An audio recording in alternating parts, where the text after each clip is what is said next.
Yo, what's up? What's up?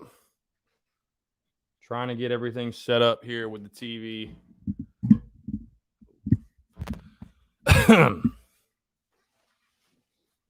We've also got the scythe, the big bad scythe. The scythe has entered the chat. The scythe has entered the chat. Trying to, like I said, trying to get the TV. What's up, guys? What's going on? What's going on? What's going on? What's going on? Let me clean off the.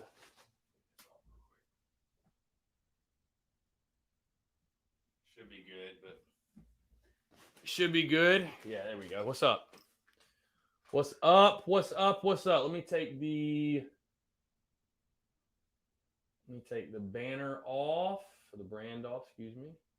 Take the number off, put the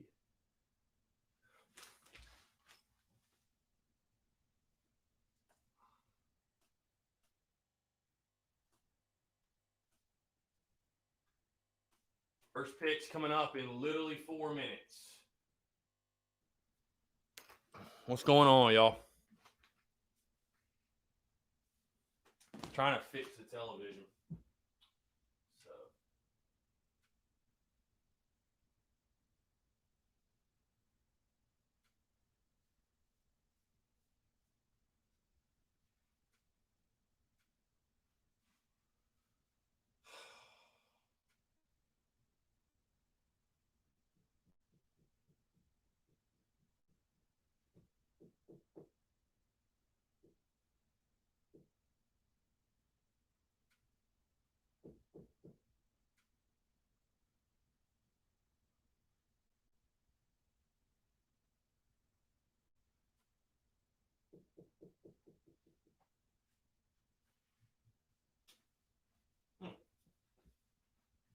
My ESPNU stream does not want to cooperate at the moment for whatever reason.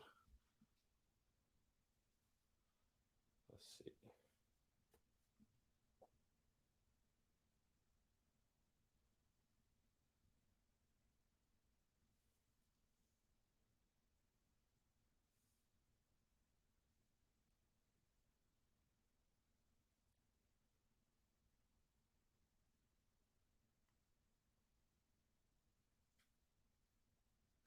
And I apologize already, guys. If you're watching this, if you're watching on cable, you're probably going to be so far ahead of me. So, because I'm literally watching a stream, and you guys are watching me watching a stream. So, if you're watching on cable, it's going to be behind you. There's no question. Absolutely no question.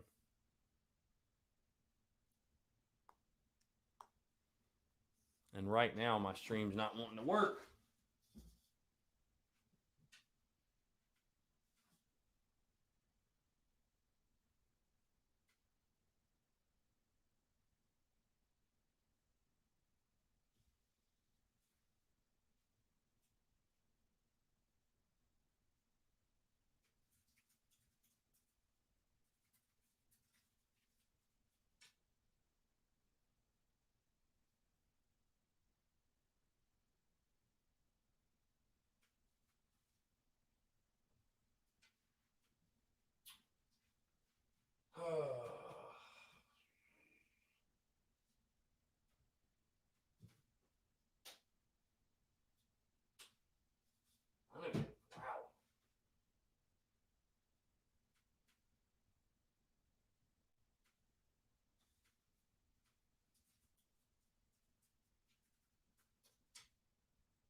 That's why it's.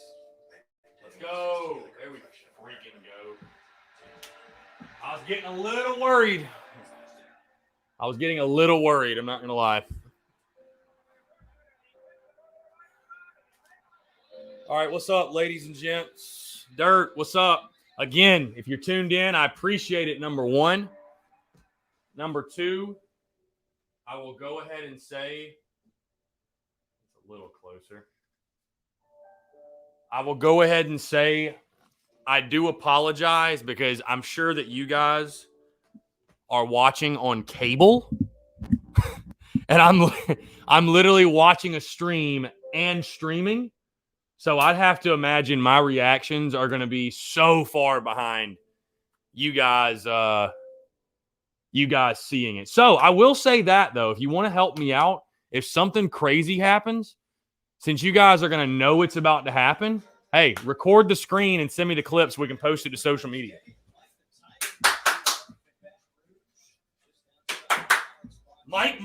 Mikey Mo on the call.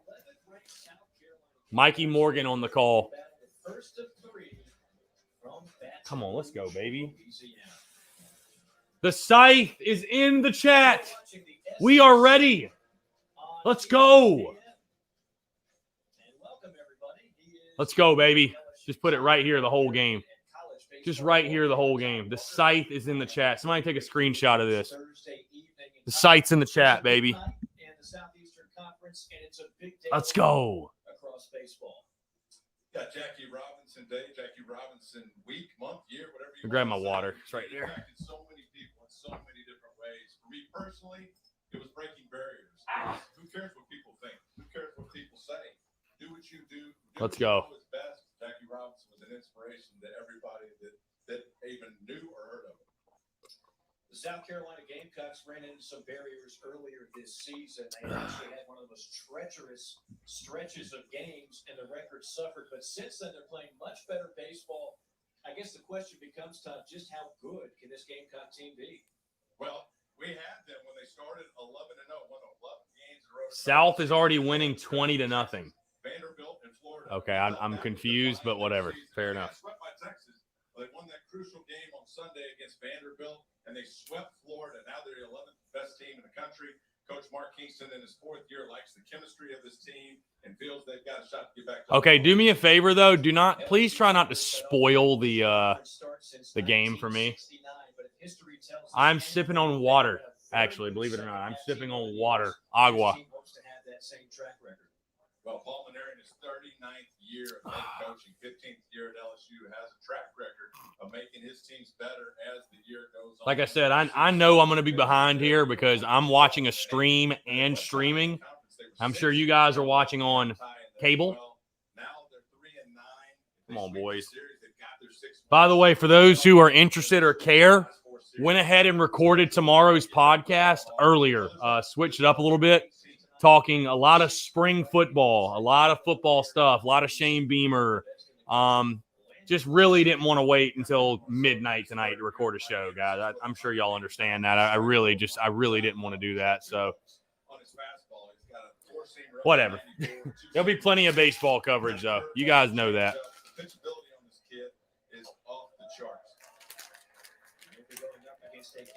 Here you go, Brady. Lead us off, babe. Lead us off. Here we go. Lead us off.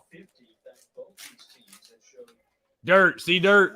The seeds are even an at-home thing, Dirt. Brady Allen has been their most consistent player, particularly in conference play. He has reached base safely in 10 consecutive games. Wes Clark, who was the Babe Ruth of the first month of the season, has cooled off considerably in league play. Let's see if he can get it going against, again, one of the top pitchers in the league, Landon Marceau. Brady Allen at 317, 9 home runs on the year. Come on, Brady. Lakeland, Florida. Watches a break close. Just off the inside corner for a ball.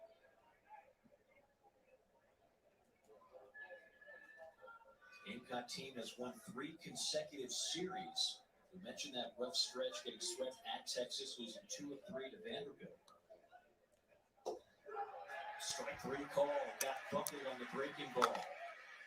Well, it's dirty. And we said Landon Marceau was a strike thrower. There you see 3 out of 4 pitches for strikes and a curveball to get Brady Allen looking. And that's no easy task. Brady Allen, we had last week, reached base 4 out of 5 times in that Missouri series. And now, Landon Marceau, we saw the numbers. Fastball up to 93, 94 miles an hour and that wicked curveball. Paul Maneri says when he's at his best, that fastball is sinking. Let's go, Georgie. How about Georgie in the 2-hole, eh? Active infield for LSU and some ground balls. As George Khalil looks at first pitch strike. So Destrehan, Louisiana, the 6-foot junior. Popped up behind first as Morgan drifting into foul ground. And he'll put the squeeze on it for the second out. So 2 up, 2 down for the LSU righty. And now Josiah Seitler on a 2 lefties that Marceau will have to navigate through in this Gamecock attack. God, these unis look good, don't they? Batting average at 317 on the year. A 6'5" junior out of Gaston, South Carolina.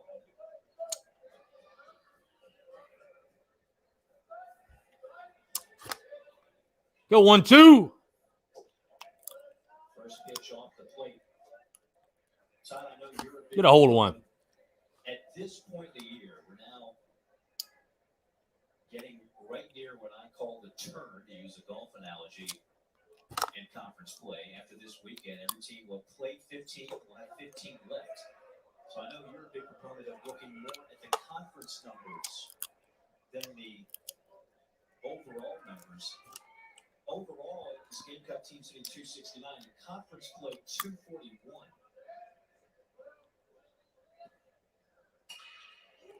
Hit on the ground sharply to second. Arnold vacuums it up.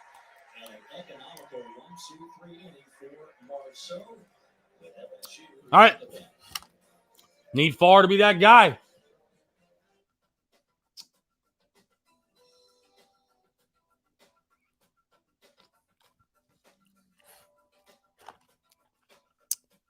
Phil, we know you don't like Yankee Gray, and we still know it is the worst.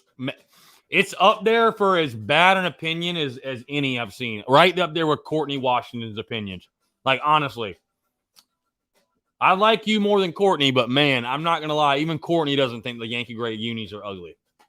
So, it's up there, though. That opinion's up there.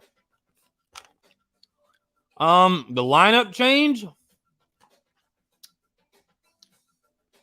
A little surprising. See Georgie in the 2. A little surprising. I mean, overall, you got your best 9, though. You got your best 9 out there.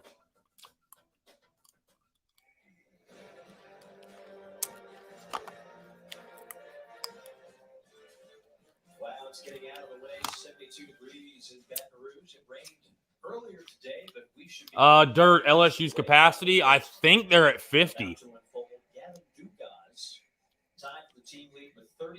I think they're at 50.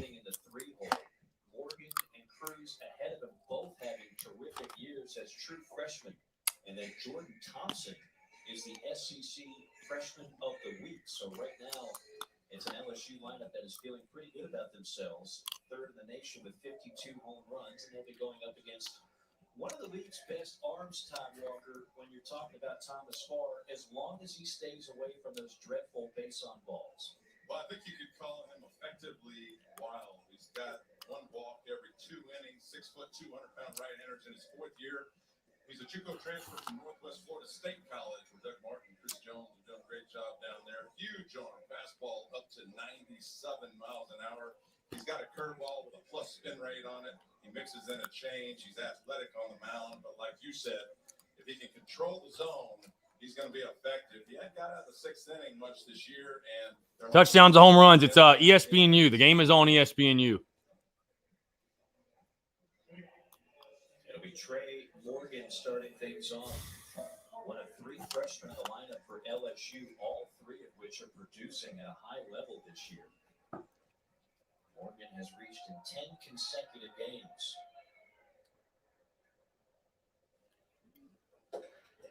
The right-hander, a blistering fastball at 95 miles an hour to start off Morgan.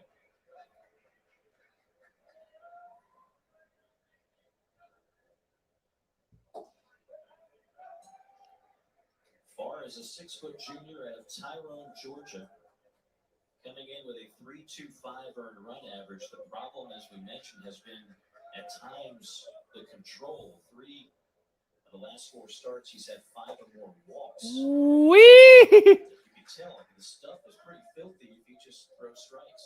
Yeah, I think that's part of the problem, Mike, with him not being able to last as long as they'd like him to in these games, is he's max effort, and he has danced around the zone a little bit too much. But if he learns not to sprint, but just to guide his way through, he can last longer, save the bullpen, but he has a big arm. That ball hit about 320, but foul into the bleachers. Hum baby fart.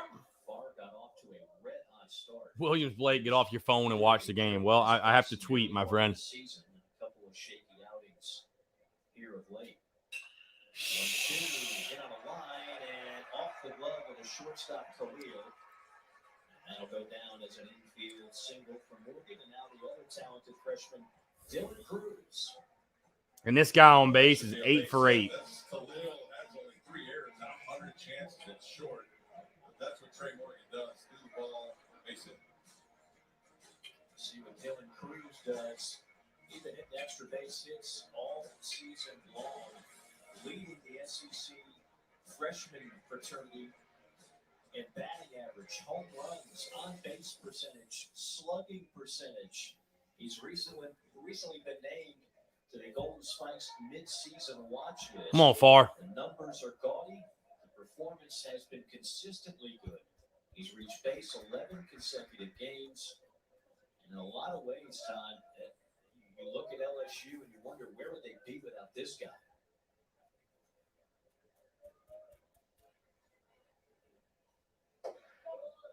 Starts it off with a fastball off the plate. Yeah, Mike, he's been special. Go for it. One of the top amateur players in the country last year out of high school, and so not really a surprise to anybody. I mean, he wasn't drafted. He told all the MLB scouts he was headed to college, and so he wasn't drafted. Remember, only 5 rounds last year. He's definitely a high draftable kid. Big-time bat speed, uses all fields, can run, big arm. He's as close to a 5'2" player as they get in college baseball. He's out of Longwood, Florida, Lake Mary High School. And we know he likes to drink an iced coffee before every game, so you and him have something in common, right? Well, you made me panic when you said he likes to drink before baseball games. I'm glad you finished that sentence. Oh, boy. Purely harmless beverages, just for the record. Get him here, babe. The LSU right fielder. Morgan runs pretty well. He's off the bag at first. A perfect 8 for 8 in stolen bags this year. Extending that lead. Farr comes inside and misses 2-2. Now, Farr's going to be tough to steal on. He's throwing that fastball mid-90s, and he likes to use it, so it's hard to pick out when he's going to throw something off speed and try to get more time to get to second base.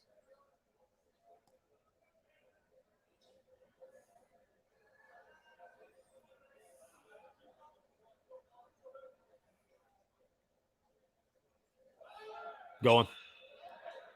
Glad he swung. Was on the go. Pitch is fouled away. 2 balls, 2 strikes. Come on, babe. Count. Come on, Tommy. Has to be the front runner for SEC Freshman of the Year. Yeah, you see right there, they took a guess. They thought he might drop a curveball on Dylan Cruz. That's why they tried to steal the bag. It was a fastball. And again, Thomas Farr likes to use his fastball, so it's tough to pick out any off speed. I'd be surprised if they tried it again. Quick throw to first as Morgan slides in head first. To go back to Farr and the great start, you know, the Carolina Clemson series is easily one of the biggest of the year for this program. He worked 6 innings, only gave up 1 run. 3 earned runs against Vandy. Got roughed up against Florida, but they came back and won that game.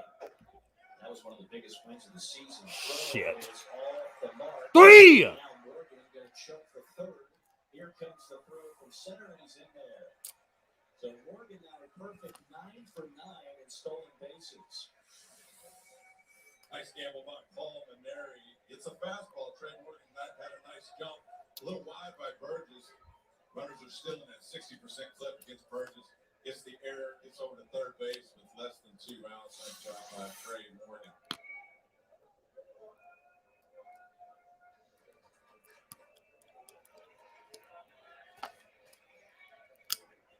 A full count. Well, shit. Full count now to Dylan Cruz. Well, shit.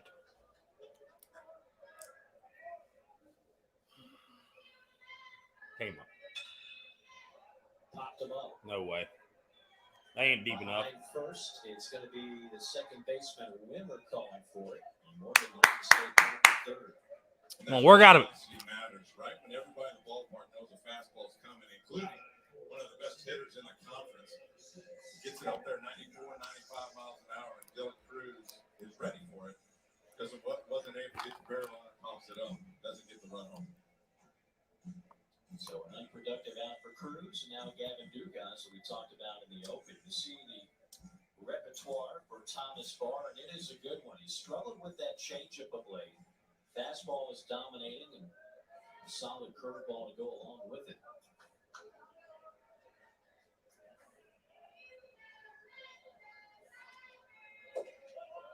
Oh, blue. Outside to the left fielder for LSU, the junior Gavin Dugas. Here you go.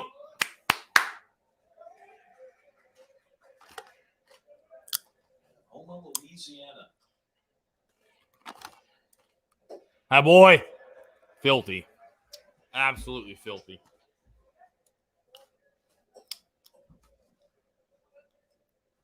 There's a lot to like about this LSU team. You and I had them last weekend in their much-needed series victory against Kentucky tie.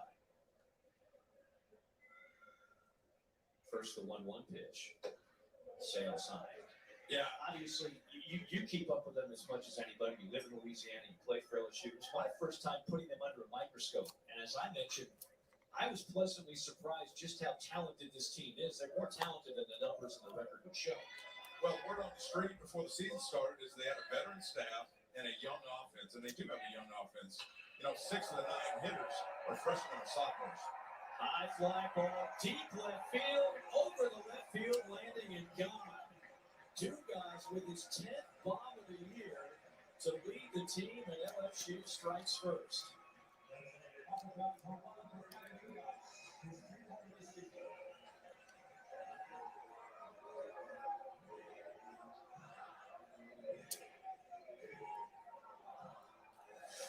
LSU third in the country in home runs. They don't miss many fastballs. Gavin Dugas has been hitting in the 5 or 4 hole. Coleman there and moves him up to the 3 hole in front of Cade Doty. And wow, that ball was crushed. He knew it right away in the left field. LSU on the board early. The big last, his 10th of the year, Gavin Dugas. For LSU, that's the 53rd home run of the year, and the hits just keep on coming. That's Doty squaring one up on the first pitch he sees. Now if you're Thomas Barr, the only out came on a 3-2 pitch. He got Cruz to pop up, and so far not fooling anybody's up. A lot of pitchers like to just throw fastballs the first time through the lineup. That way, the second time through the lineup, they can start mixing in their other stuff. And the hitters haven't seen it before, but it looks like Thomas Barr is going to have to start whipping the horse a little Well, like can't miss over the middle of the plate, man. Not against this lineup. You just can't miss over the middle of the plate and up. We've got the phone call either late Sunday or early Monday. And he has been Just can't do it, man. SEC Freshman of the Week. Starting shortstop and one of 3 freshmen in the starting lineup. I mean, I don't know many teams in the country that have a trio of freshmen in the starting 9 as good as LSU's with Morgan, Cruz, and Thompson. Well, what I was trying to say before Gavin Dugas rudely interrupted with that 2-run jack is that they are young offensively. They didn't know what to expect, but these freshmen are coming through. They got 2 at the top. Come on, Farr. Battle around it. Come on, battle. Let's go. I mean, we need at least 5 out of you. With Mississippi State, Vanderbilt, and Tennessee, the top 3 pitching staffs in the conference, and it was like they were probably unfairly judged. Now we're starting to see them break out a little bit with a big offensive weekend last weekend against Kentucky, and so far in this game.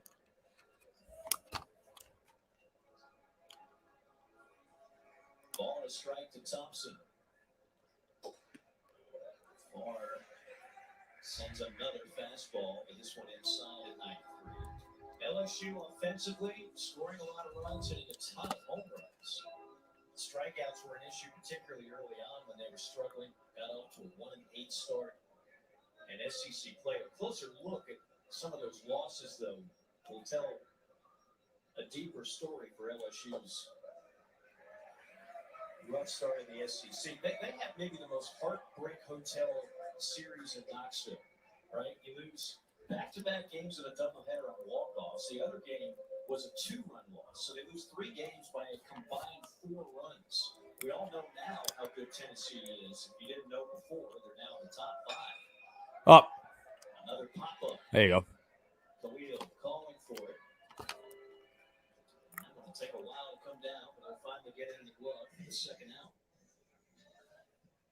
Well, if you're breaking down LSU's offense even further, if you're criticizing them a little bit, it's that they average 9 strikeouts per game offensively. That's a little high, especially when you got a guy at second, for example, nobody out, you're trying to move him out over to the right side, you know, striking out. Or you got a guy on third, less than 2 outs, and you can't get him in because he's swinging and missing. So those have been an issue, but keep in mind, last year, 2020, their offense was at the bottom of the conference. This year, they've made a big turnaround with Eddie Smith, the hitting coach. Veloso, junior out of New Orleans, John Curtis High School digs in. Just to complete the thought on LSU's trouble in close games in the SEC, they lost another 1-run game in league play, 3-0 game to Mississippi State. I mean, they have found a way to lose some close games. Veloso will gladly wear that one. That was off speed at 83. He'll take first base. But, I mean, it's one of those times where if you didn't know that, right, if you just saw the record, you say, well, LSU, it's a down year, it's not a good team. But then if you put it under a microscope and you look at how close Come on, Farr. You got to battle. We need you. We need you. We got to have you. They came against, and you realize this team certainly has what it takes to make a run like they have in years past. Well, you mentioned the Tennessee series, and if you break it down, they walked 19 guys in that weekend. Now, I think what's corrected that and kind of pulled LSU out of the cellar in terms of giving up walks is the fact that Landon Marceau and A.J. Levis at the top of this rotation are off of pitch counts now. So they're going deeper in games, and both of those guys, they don't walk very many people. So they're able to keep LSU in games longer. But the Tennessee series, I would say that, you know, a little bit too many base on balls, but they were good. Tennessee's as strong as anybody in the conference. And again, they faced Mississippi State, Vanderbilt, Tennessee to start. They faced their starter, or their ace, I should say, Jaden Hill. So that's going to be an issue. But offensively, they look good. They got the 2 top guys. I think their season's going to be defined by who they settle in at that third starter role for LSU. Thomas Farr's start is going to be defined by starting to be a little more economical on the mound. This is going to be the 25th pitch of the first inning. It's the 7th batter. A whole lot of traffic on the diamond and a 2-run blast by Gavin Dukas. This is DeGiacomo, the 7-hole hitter. And starting center fielder was hampered earlier by a hamstring injury, but he's back now. And he's in some added dimensions in the lineup and in center field. Junior from Naples, Florida.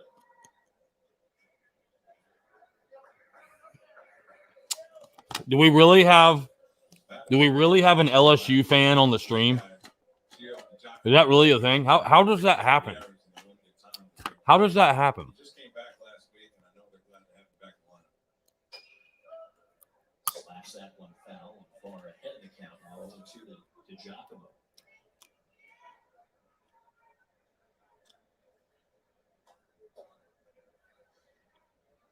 LSU can hit with power, good rotation even with a man down, and a good bullpen. There's a lot to like about this LSU team, despite a 3-9 conference mark. Riders will stay put as the ball is buried in the dirt by Burgess, one of the better backstops in the SEC.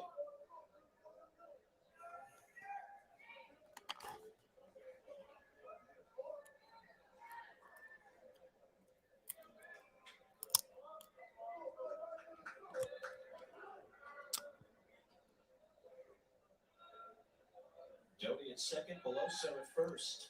2 on, 2 outs, and a 1-2 offering. Socked in the left center field. Long run for Seitler, and he'll God. it down. Backhand on the track. Great play, but LSU strikes first. Well, you have Dugas with this big 2-run homer out of the 3-hole to give LSU an early lead over South Carolina.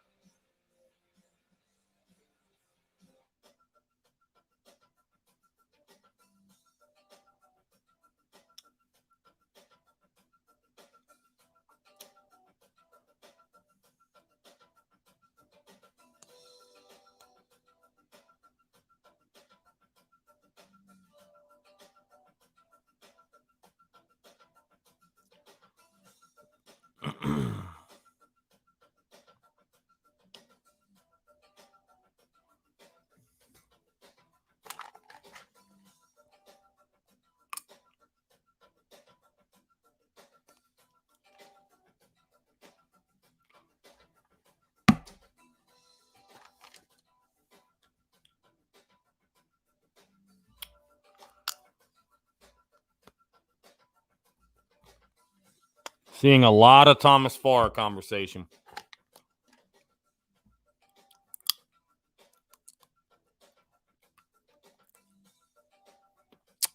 Well, guys, listen. I know it's frustrating because we have struggled in game ones. But Farr, I mean, did he pitch well against Mizzou? No, he didn't. Did he pitch well against Florida? Not particularly. Is this one off to a great start? No, but he's also pitched a lot of good baseball. Vandy, Texas, Georgia. A lot of these game ones we've lost were not solely his fault. So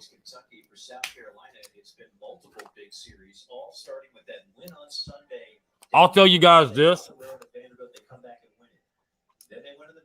For the crowd that wants Thomas Farr moved in the rotation, I'd be shocked if Thomas Farr gets moved in the rotation at any point. I'd be totally shocked. Just be honest with you. I'd be totally shocked. I mean, he'd have to completely implode, in my opinion. He'd have to completely implode. So. He won over 100 games in 3 years. And again, he's got his recruits in now. He knows hitting. And I think this offense is kind of a reflection of his personality. What? Have good at bats, have a good 2-strike approach, and it's mixed in with some power. Like you said, South Carolina is one of the top home run teams in the conference. And, you know, if they can get Wes Clark going a little bit better, they're going to be tough to beat. 214, the average in conference play. Go. He could use a big game. Hits that one hard, but it's nothing more than a noisy out number 1. Here in the Gamecock second, that'll bring Eister to the plate. Tell you what else Mark Kingston knows. You talked about hitting. He knows winning. And you just look at his track record. He's an assistant coach at Miami in 01. They won a national championship. He's an assistant coach at Tulane. They go to Omaha. He's a head coach at Illinois State. They go to the postseason. Then in South Florida, 3 years, they go to the NCAA tournament. Come on, boys. Twice. Get something going. Get on the board. Let's go. First year at South Carolina. Goes to a super regional. So it hasn't been an easy road to success, as you mentioned. And I think this is something that is misunderstood by a lot of fans in general. You don't just take a job and then start getting recruits in right away. Most of these kids have made up their mind around 16 years of age. If you're trying to sway a kid in his senior year, if you just take over the job, it's really hard to get those guys that way. It's going to take 2 or 3 years to really get your players in with your recruiting.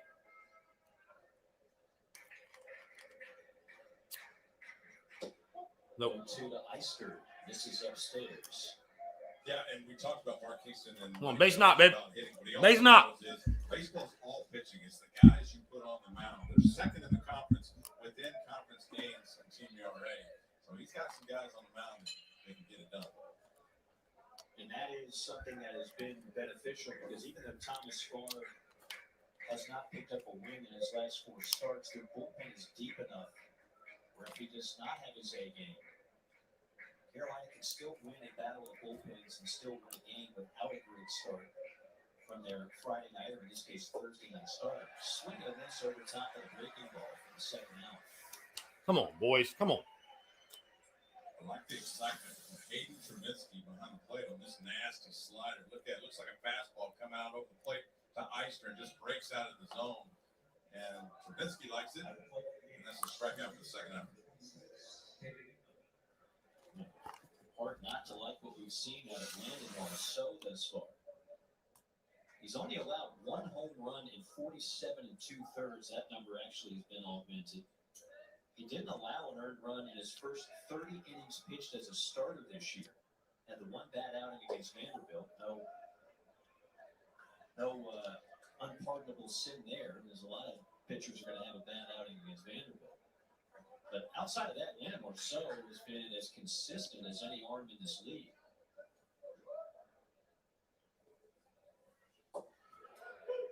Fucking sword. Some wicked breaking balls going so far tonight. Well, again, he can spot up his 4-seamer when he wants to throw a strike. He can throw the 2-seam fastball with a little less velocity, so he can get a hitter to think it's in one spot, end up hitting it off the end of the bat if you're a left-handed hitter and into righties. So he can mix up his fastballs. There's a fastball and 4-seamer up and in. Then he can come back with that slider. His lefties, he likes to use that sinker ball, the 2-seamer away, to try to get some awkward swings. Marceau only needed 9 pitches to retire the sign in the first inning. Looking for an economical 1-2-3 here in the second. 2-1 the count to Mendham, the first baseman, the Canadian. His father played pro ball in Canada. They both played at historic Labatt's Field.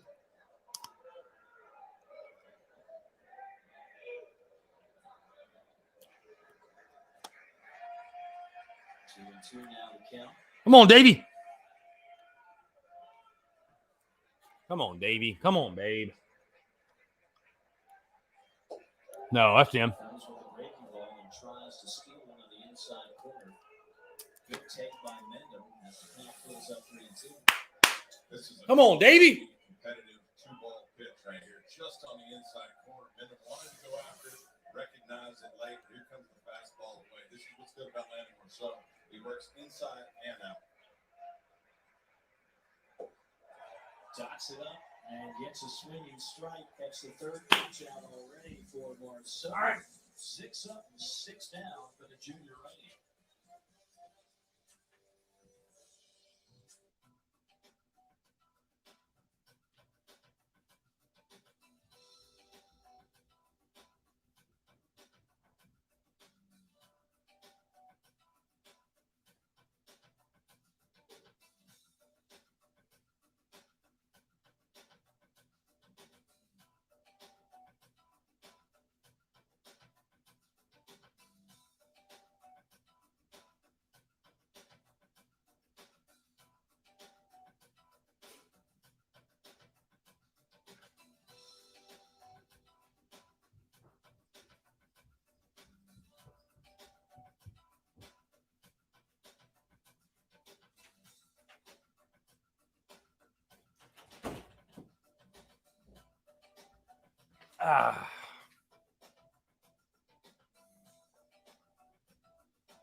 Man, I know Marceau's good, man, but come on, we got to find a way.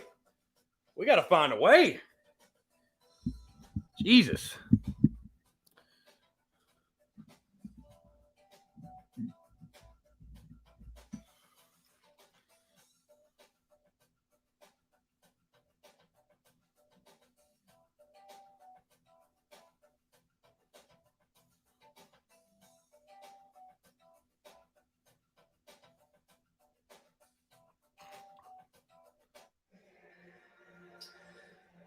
mentioned earlier, we're getting at the point now where conference stats tell the greater story. Let's go, Rowdy Roosters. Let's go.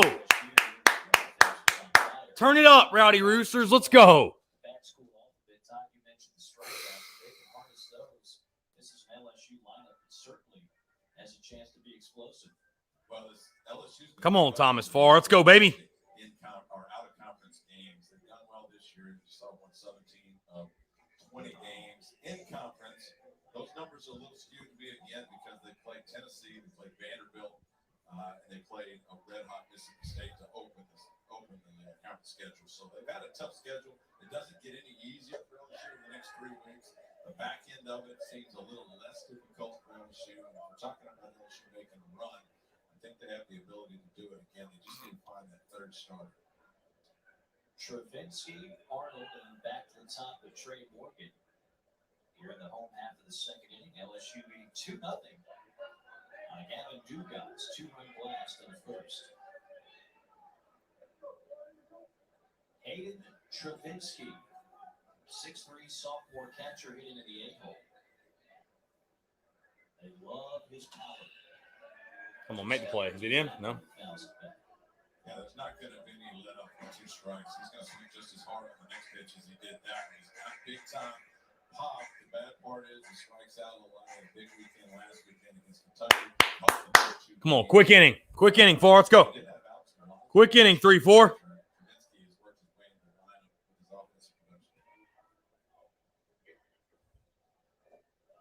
from Farr, misses down in the third. Thomas Farr, like a lot of players in college baseball this year, a guy that certainly would have been drafted first 10 rounds. Had we had a full draft, he would have been projected somewhere in that 6 through 10 area. But because the draft was condensed to 5 rounds, Farr not selected, and he was actually happy about it. He's a JUCO guy, very grateful to be able to be pitching in the Southeastern Conference, and was looking forward to another year. Payoff pitch. Come on, man. Foul and into the seats. This is the best pitching staff that Carolina has had in a while, top to bottom, rotation, bullpen. You see how we looked last year. Of course, those are all out-of-conference numbers, but made a name for himself early on. Attaboy. Come on, be efficient. Let's go.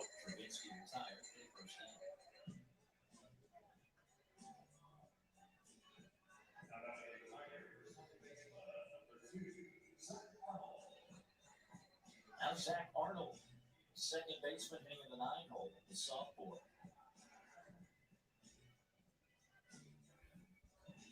Southern Cal kid was all-world coming out of high school, committed to Oregon, and then with the coaching change there, got his release, was able to go wherever, and like so many players across the country, LSU was attractive to him. Wound up going to Baton Rouge. Yeah, get him here. Come on. Quick work, quick work, quick work. Quick work.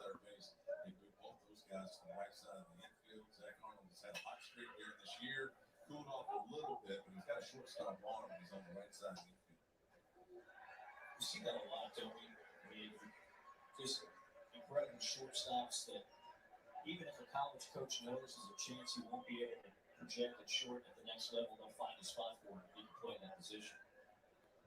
Well, all right, keep attacking, keep attacking. Let's go 3-4. Hey, settle in. Hey, settle in. We got to score to win anyways. Hold them at 2. Give us 6 quality innings.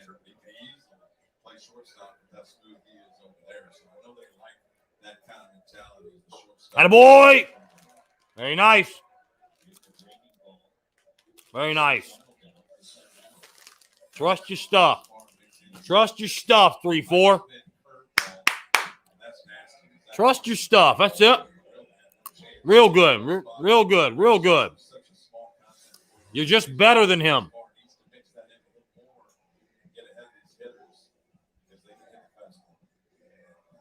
I'm going to ask you to put your lab coat on. Get out the beakers. And explain what you mean when you say curveball with a great spin rate.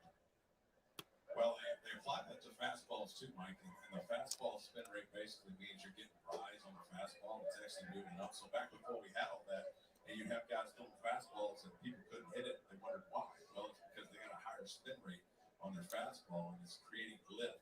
With the curveball, it just gives it more bite. We saw that against Zach Roman just now.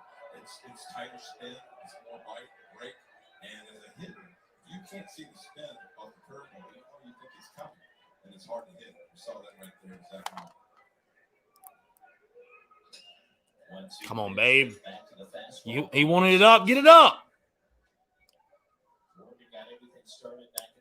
Can't miss spots. Not against these guys. Can't miss spots. Eventually came home on the Dukas 2-run blast to left.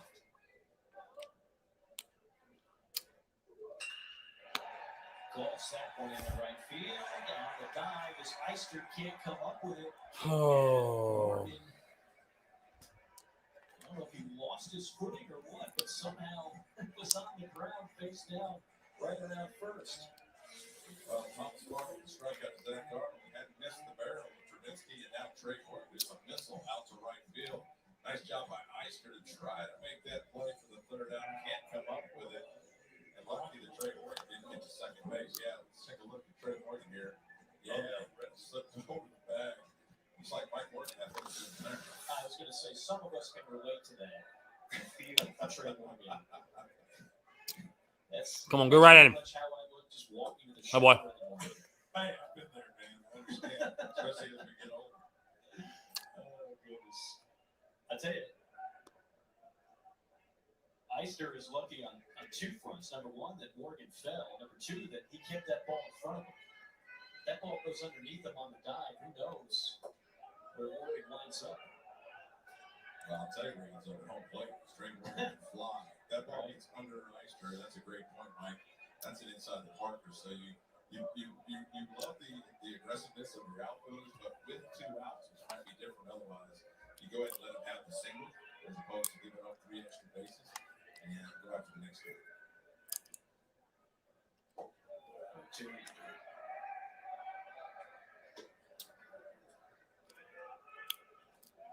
Dylan Cruz. Talk about making a name for yourself early on. Come on, babe. Way ahead. Let's go. Make a pitch. Find a way.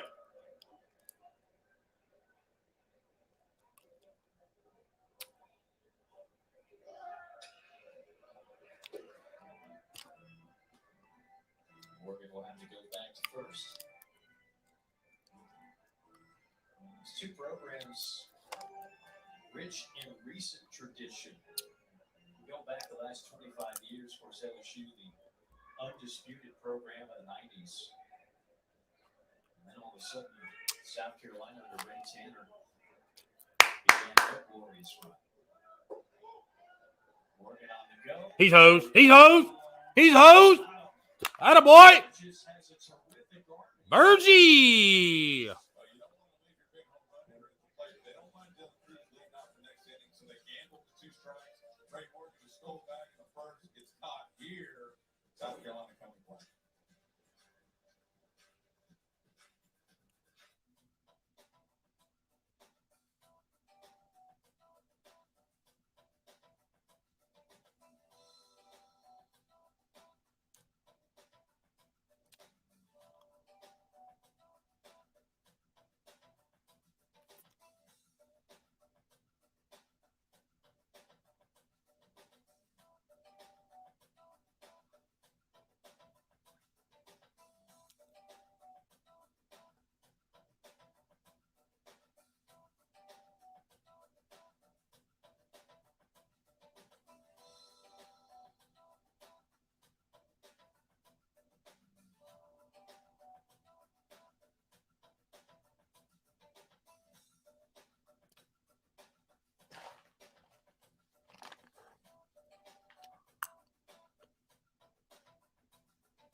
All right, here you go. Hey, find a way. Find a way. Bergie laser. Find a way. Find a way. It just goes back to his famous quote, our life is not important except it has all the lives. I truly live by that quote. It's a lot deeper than even just skin color or culture or background or anything to that effect. I think it's just play the game hard no matter what you're going through. It is Jackie Robinson Day. If you saw any Major League Baseball today, you know that every major leaguer wearing the number 42, as they have now for several years, in honor of former Hall of Famer breaking the color barrier back in 1947. Born in Cairo, Georgia, eventually moving out west, played college baseball at UCLA. Although he played 4 sports, that wasn't even his best sport in college. Hey, Burgie Barrels, what you say, babe? How about it? There you go. How about it? Hey.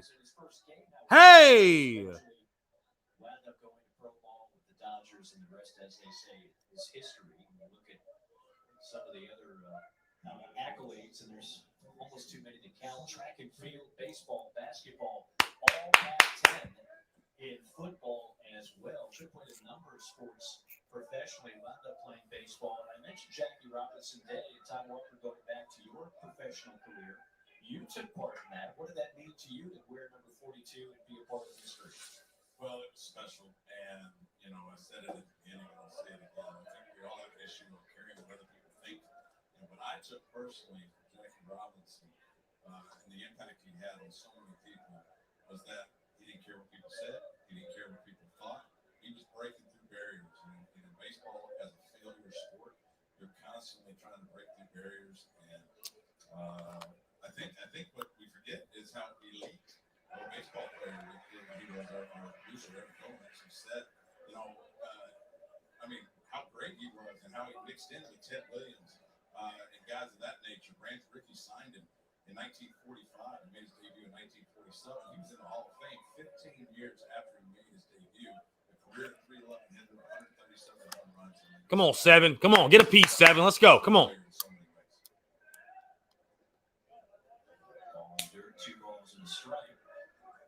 I don't want a piece of it. I want the whole thing.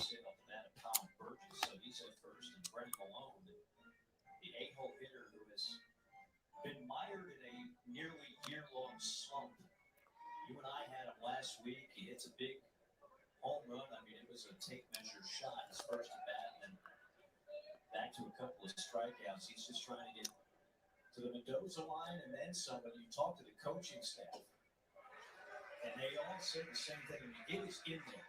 This is a guy they thought could possibly be the 3-hole hitter, so you know the talent is there, but clearly it's in his head now, and he's just got to put the few pieces together and try to snap out. Well, Mark Keeson keeps going up, and that's what I love is the confidence and the faith that Mark Keeson has in this young hitter. We saw the blast he did last week. That's his only home run of the year. And usually his hitters take advantage of something like Come on, that. go. He wasn't able to do it. Shit. Sorry. Good swing. Good swing. Good swing. You see Jackie Brown, that's the first African-American baseball player in the history of South Carolina. You may know him better as Jackie Brown, the football player, because eventually he made the switch to the sport of football and was awfully good at it, as it turned out. He wound up leading the team in receiving 1970, 71, and 72. He was drafted by the Baltimore Colts in 1973, went on to become a missionary and evangelist, and passed away in 1994. A very significant name in the history of South Carolina athletics. Jackie Brown. Come on, Wim. Get hot. Get hot. Winner of the 9-hole beer. Chris Picard. No cold beer, man. Not tonight. No. I didn't get any at the store. So. Size, speed, a lot of tools pushing the baseball still ahead of him. Come on, Wimmy. Let's go, Wim.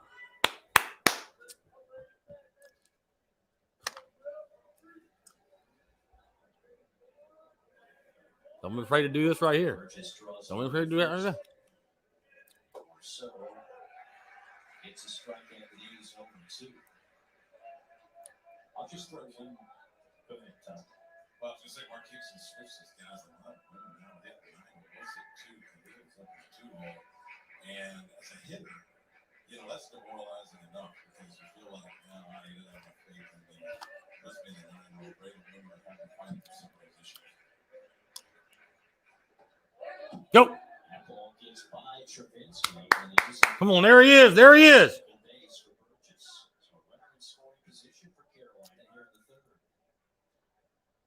Did that play with your head moving up and down the lineup? Did that bother you at all?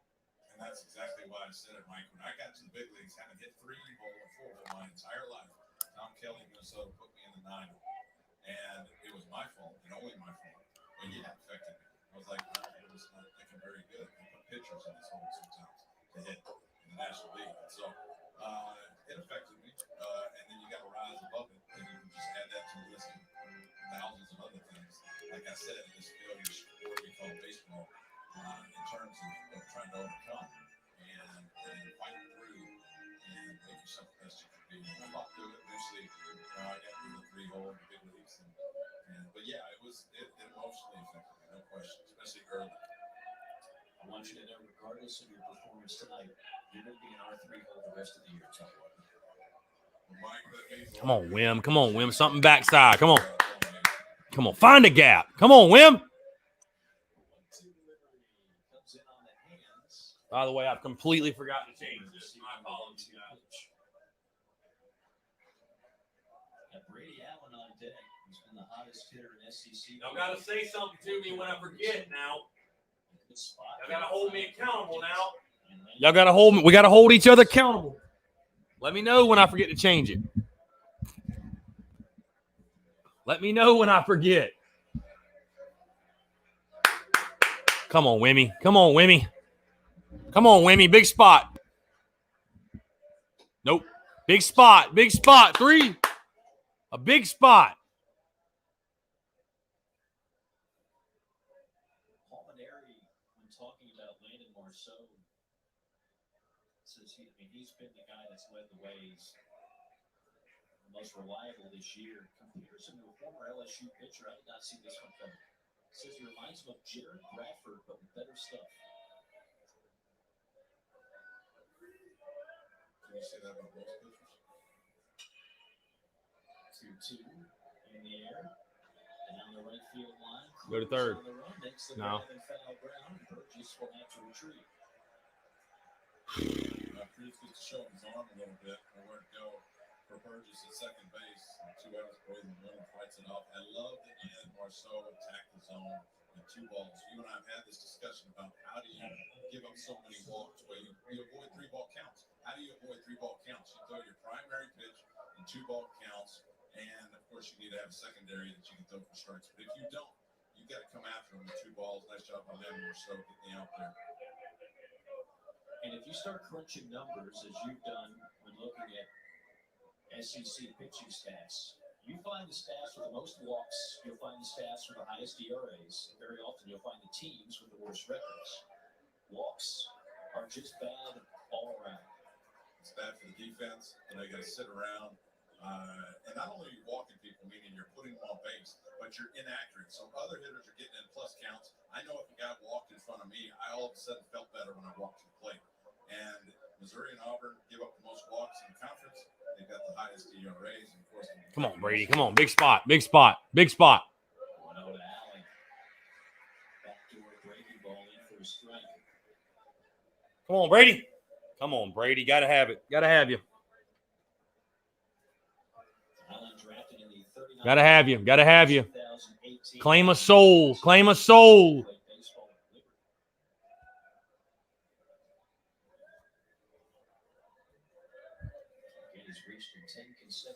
Come on. Just inside 2-1.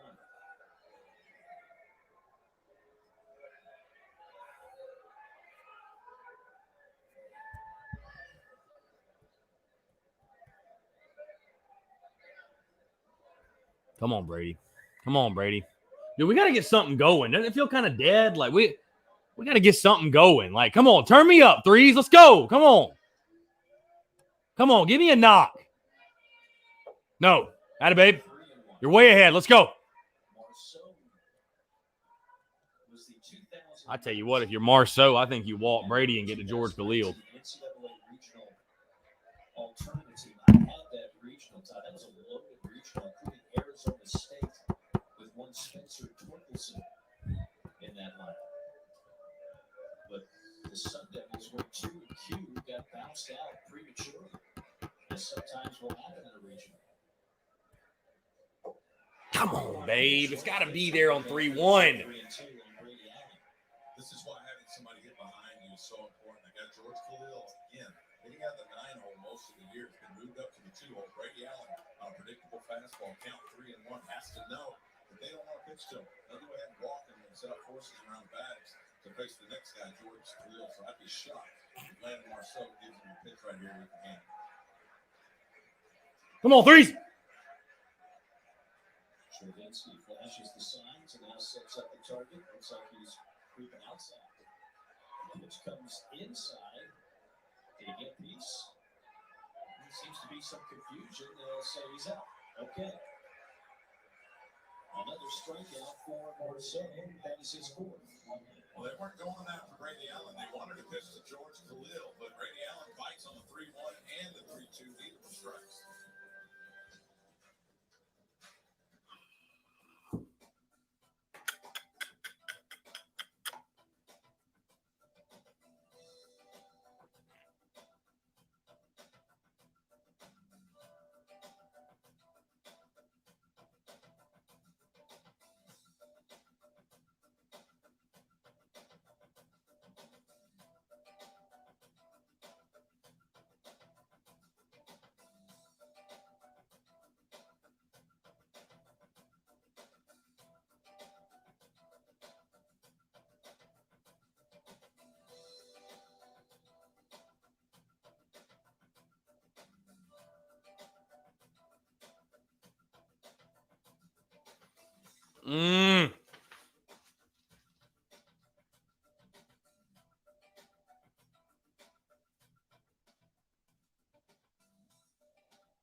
You are watching the SEC on ESPN.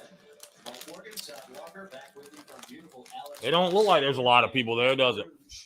LSU on the strength of a 2-run homer by Gavin Dukas, leading it here as we get ready for the bottom of the third. It'll be Cruz, Dukas, and Doty, 2, 3, 4 in the LSU attack. Carolina coming in 8-4 in SEC play. LSU 3-9, but playing much better baseball of late. Gamecocks have won their last 3 series in conference after dropping 2 of 3 in the opener against the Commodores. Florida trying to be a little more economical. 50 pitches through the first 2 innings, through 28 in the first and 22 in the second.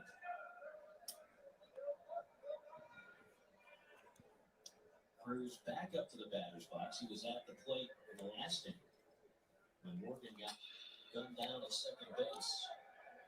Good play. At the end of the bat, in the air, long run for Mendham.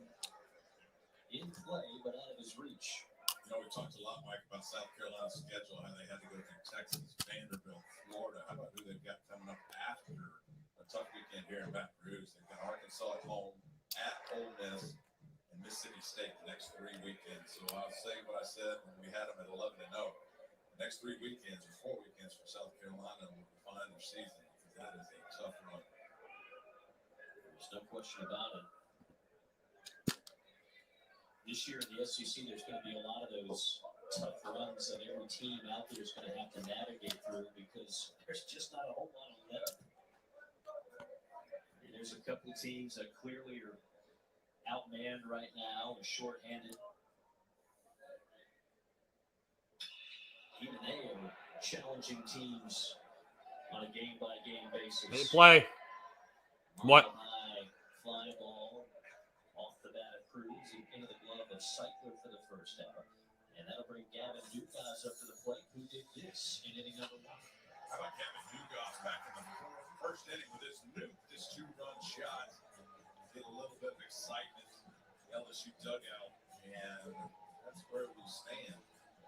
2-0 for LSU. This guy showed some big pop lately. 10 home runs, 37 RBIs. Right up under 300, but this guy can do it. I'm baby fourth. Let's go.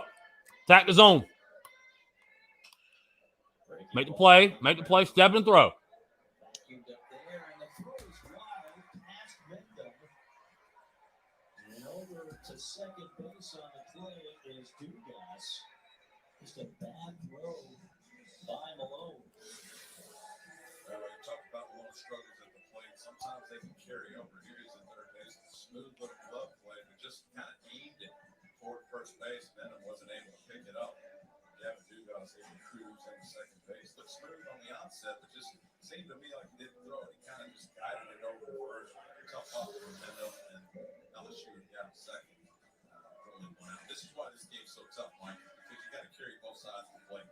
If you're struggling at one, you hope the other side can pick you up and give you a little bit of confidence.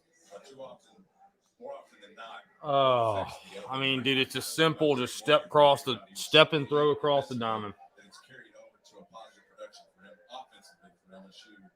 And again, Malone with the air, but I think this kid will be really good. Ball's rocketed into right center off the bat. Get it in, Brady. Hey, boy. Hey, boy. Just work around it. Work around it. No biggie. Pick up your teammate. Pick up your teammate. Be a teammate. George and the Clippers have won 7 straight and played the third game of a 3-game road trip against Joel Embiid and the Sixers at 7 o'clock Eastern Time. Then it's the Knicks, winners of 4 straight, squaring off against Luka and the Mavs. See that Luka Doncic is here. Is there a more exciting player to watch right now than Luka Doncic? Had a ridiculous running 3-pointer to win a game at the buzzer. That came last night. He's must-see TV. I'll tell you what, Luka Doncic. A lot of fans in my neck of the woods here in Atlanta still wondering how they didn't take him instead. Took one Trae Young, who's also there. I don't know, Mike. I got cut from the 7th grade basketball games. I kind of rely on ping pong and tennis now. Well, you were too busy to rake. Come on, attack, dude, attack. And it's transitioned into raking leaves now. Yes. And Fortnite and rewatching 80s rom-coms. There you go. Can't buy me love. Classic. Revenge of the Nerds. Some good ones. Me and Sean Casey talk about Revenge of the Nerds all the time. Come on, get it down. Let's go. The fact that movie was not nominated for an Oscar is Go, Tommy. American crimes and cinema history. But I digress. 2-0 out of Jordan Thompson, the shortstop. He's 0 for 1, the reigning SEC Freshman of the Week. Runner in scoring position, 2 down. And 2-0 from far, nowhere near. Come on, babe.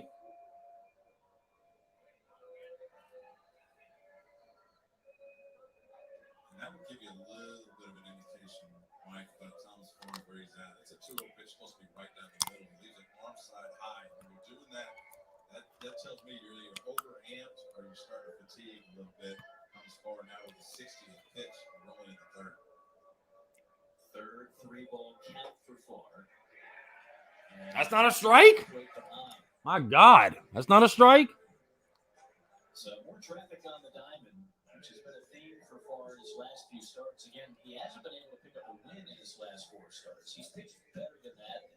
Sometimes those numbers are misleading. Of course, you're always going against the ace of the staff when you're the number 1 starter yourself. He's a guy that could really use a win from a confidence standpoint. Won't come easy tonight. 2 on, 2 outs for Peloso. Go talk to him.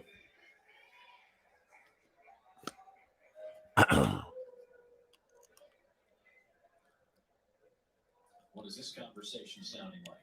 Well, it's basically just giving him a break, right? He missed the 2-0 fastball badly, missed the 3-0, and it wasn't a walk where he really cared so much to walk Jordan Thompson because there are 2 outs. Kay Beloso, although lately has been hitting well, has struggled most of the year. You kind of pick who you want to face. When he fell behind on Jordan Thompson, he went ahead and put him on. But I think it's just to give him a little bit of a rest and refocus. Beloso voted second team All-SEC by the coaches preseason. But as you mentioned, hasn't had the year that he or the coaching staff had. Come on, lock in. Let's go. Come on. Got to get at least 5 out of you. Lock in. Come on. Oh, yeah. God, yeah. Built. I think that's part of the problem. You see Kay Beloso getting over-aggressive on pitch. 1-1 pitch where we really don't know what's coming. You've got to be a little more selective. And Kay Beloso's been through a lot. He was the starting first baseman. Remember, they brought Trey Morgan in. He got moved to left field. And then Dugas took over that spot. So now he's relegated to the DH role. And sometimes for a lot of guys, that's tough. You know, not being able to play the field and come up and just try to hit. Wow, good play. Attaboy. Attaboy.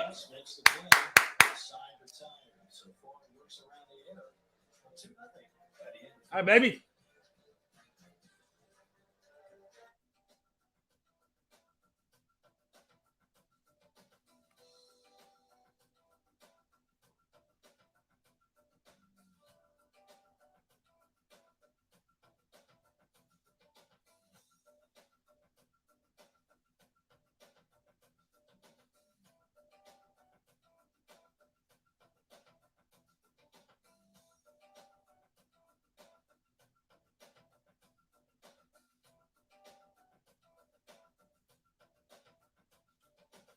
What a battle out of it. Good job. Good job. Damn good job. Damn good job. Hey, everybody wants to bitch about far, and I totally get it, but we got to score some runs. How about score some runs?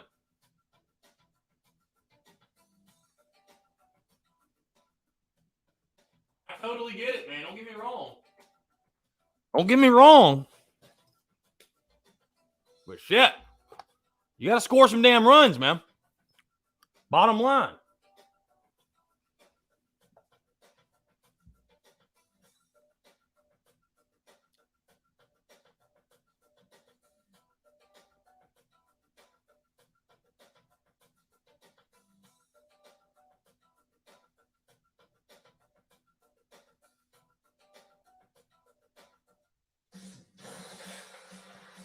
How about Landon Marceau? 55 strikeouts this year, 47 innings pitched, the curveball, the tight spin, the four-seamer on the outside corner, and the high 3-2 curve with strikeout. 4 strikeouts in the game tonight already for Landon Marceau, who's been able to mix his pitch as well. He's got the four-seamer, the sinker ball working, and now you saw right there the curveball is on point. He's held a Carolina lineup that came in red hot in check through 3 innings so far. You mentioned the 4 strikeouts. He's only surrendered 1 hit. Good spot in the order for Carolina. 2, 3, 4.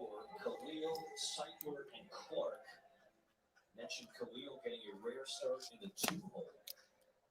He's been at the bottom of the order most of the year. Has hit the ball better. Come on, George. I mean, god dang. First pitch. 1 pitch? Come on, man. Make him work a little bit. Trey Morgan does so well. He keeps his feet moving, never takes his eye off the ball. A lot of times when you see balls drop, it's because you stop your feet and try to focus too much on the baseball. Trey Morgan keeps his feet moving all the way through the play. It just makes it look easy. Morgan, to me, I mentioned this the last time we had him with that kind of lead. Hey, let the boys eat. Let's go. Looks like a center fielder. And Carolina's center fielder. Let's go. Looks like Let's go. Come on, sight. Reversal, perhaps. Let's go. Come on. Wake the bats up, boys. Let's go. Seidler bounced out to second his first time by hitting .314 on the year.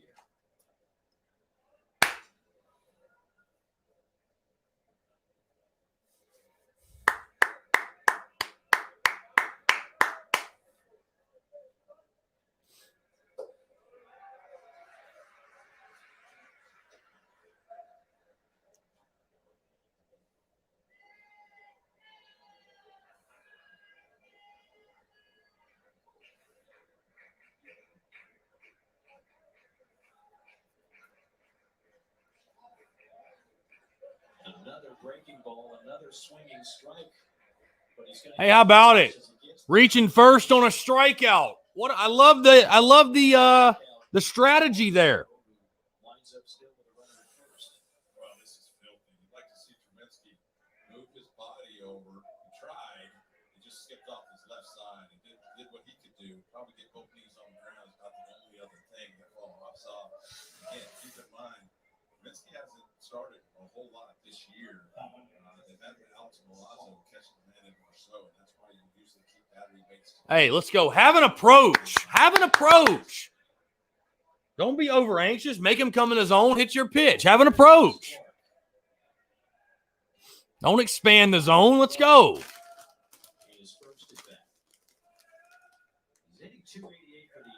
That's fine. That's not your pitch. Okay. Hey, guy throws that one. Tip your cap to him.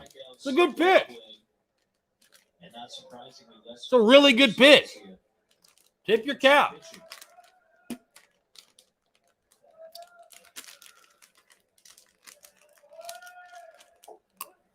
Downstairs, 1 ball, 1 strike. You see the first 15 games, I mean, he was basically Babe Ruth, leading the nation in virtually every slugging category in the last 16 Let's go. games. Predominantly conference games, you see the drop-off. Well, what I like about him, Mike, is that he hit that bullet to right field in the second inning. I mean, he's staying on the ball. Clearly, that's something they've been working on. We had him last week. It seemed like he was pulling his front shoulder on a tap early, and that's pretty common for home run hitters, right? You want to get the head out and pull a home run.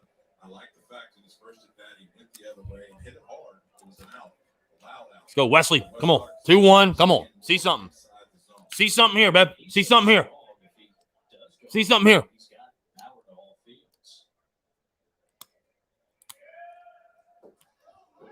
There you go. Hey, got to be. You like to get jammed? Well, I told myself to get jammed. I didn't like it. But you know, you can term it any way you want. Let the ball travel, really see it. I told myself get jammed. And as hitters, our egos get involved, and you don't want to get jammed. You want to get the head out and hit a 500-foot home run to the pull side. I let the ball get in on me. What happened then is you see the off speed so much better. No, that's him. That's him. And they'll hang on. Ball 4. It's ball 4. Wes, what are you doing? So for me, I was willing to get jammed on. Yeah, about to say, Wes, what are you doing? Kangaroo court. Kangaroo court. You don't know the count. I don't know if West Clark forgot the count or if he didn't think that pitch was outside the zone. I think he just forgot the count. The pitch was clearly ball. West Clark didn't get the memo for about 5 to 10 seconds before he realized, hey, that's ball 4. This didn't miss by much. I think he probably thought it was a strike. You see his reaction. He kind of thought he took a fastball for a strike. When the umpire called it a ball, here we go. Maybe he just would rather take another swing. Come on, ice. Come on, ice. Ice, ice, baby. Right now. He'll get a few chuckles out of that when he gets back to the dugout. Kangaroo court for Wes. 2 on, 1 out. This is the best scoring threat Carolina. Have an approach. Have an approach. Let's go.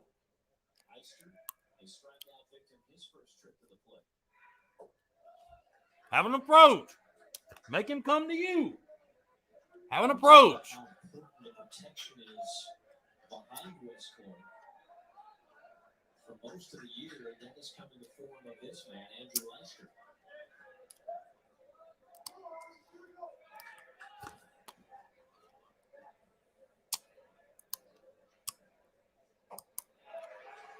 Again, Mike chasing 1 and 2. That's a big responsibility. When you're protecting Wes Clark in the lineup, a lot of times they'll pitch around Wes Clark to get to whoever's behind him. Lincoln Rice does a great job in that role. And your ego gets involved there too. A lot of times when they purposely walk Wes Clark to get to you, your emotions get involved. Come on, one. Come on, Sticks. Come on, Sticks. Come on, Sticks. Come on, Sticks. Do it, Sticks. Do it, Sticks. God. Over top of another nasty breaking ball from Marceau. That's a half a dozen punch-outs. Now for the 42nd straight year, number 42, quite relevant today. The NFL Draft is on ESPN. It's also on the NFL Network, and the Game Day crew will be on ABC again this year, covering it from the college perspective. It all comes to you Thursday, April the 29th through May the 1st with all 3 days on ESPN Deportes, ESPN Radio, and the ESPN app. 2 on, 2 gone for David Mendham.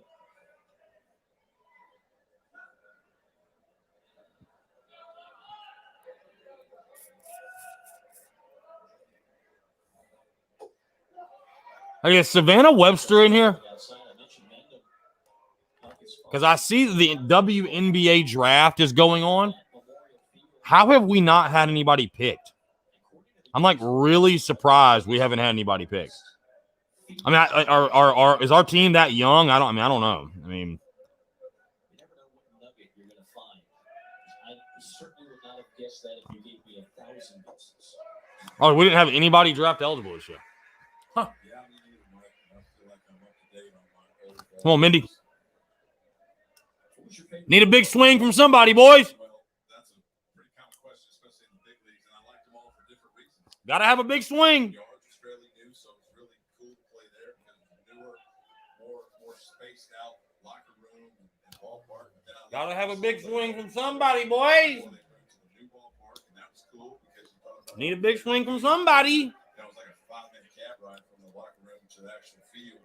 I mean, it just the little tunnels winded and winded. It was kind of cool to think about all those that come before you, and then you step in the box and kind of have this feeling of history also.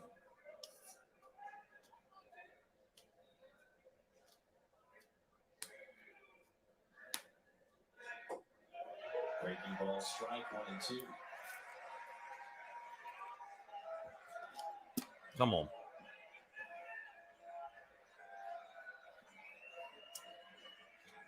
Got to battle. Got to fight. Got to battle. Got to fight.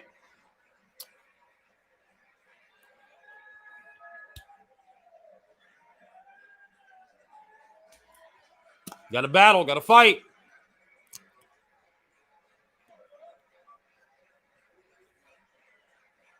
Marceau is ready. No. Gets the call on the outside corner for his 7th strikeout. This is Landon Marceau's go-to pitch with 2 strikes. The ball right on the outside corner. He gets the call. 3 strikeouts in the inning, and now she's out.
watching the SEC on ESPN from Alex Box Stadium this Thursday night.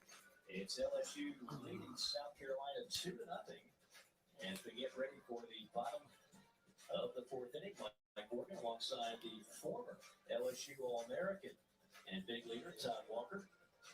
Two programs synonymous with success over the last couple of decades in college baseball. LSU, the undisputed team of the 90s. Todd Walker knows a thing or two about that. And then South Carolina, under Ray Tanner, beginning in 2000, starting an illustrious run from 2000 to 2012. A couple of SEC championships, 6 trips to Omaha, 2 national championships. LSU, of course, winning 6 titles, 5 under the legendary Skip Bertman, and 1 under current head coach Paul Maneri, who won it back in 2009. Also was the runner-up in 2017. Lost that to the Florida Gators, winning their first national championship.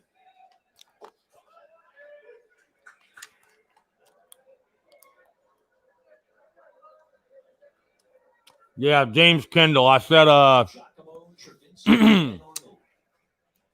I said before we got going to people tuning in, I apologize because, I mean, attaboy 4!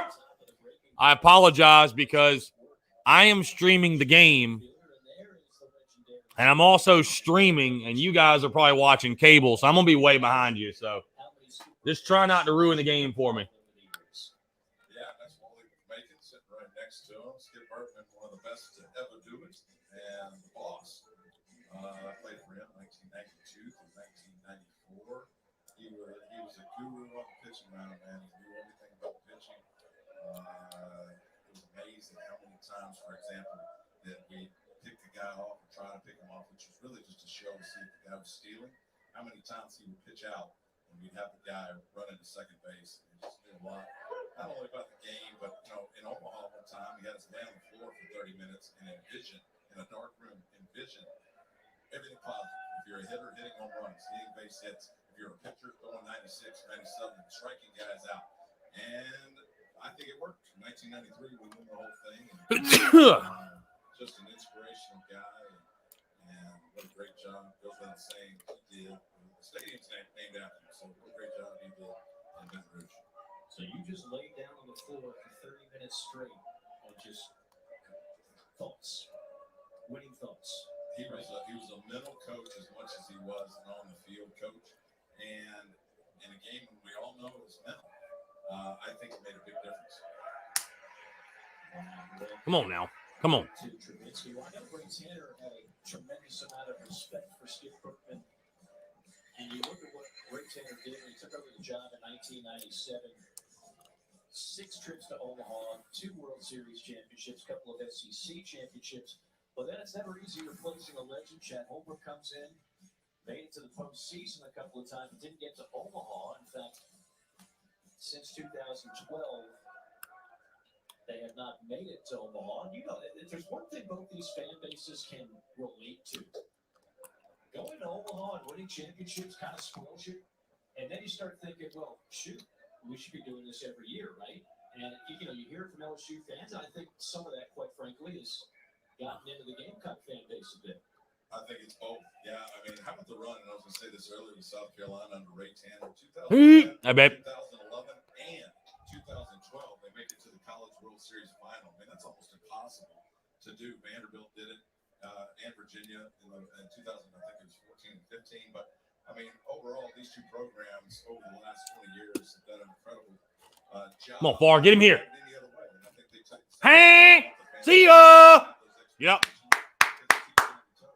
Attaboy.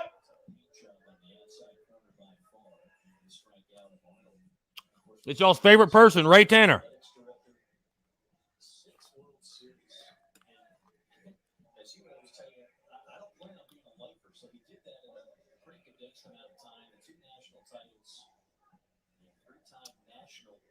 Coach of the year.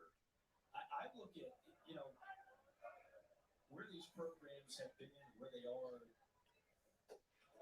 You can make a case. I mean, LSU, again, undisputed team of the 90s. And even a natty, the final one Irish State Berkeley in 2000. Well, all of a sudden, South Carolina starts picking up heat.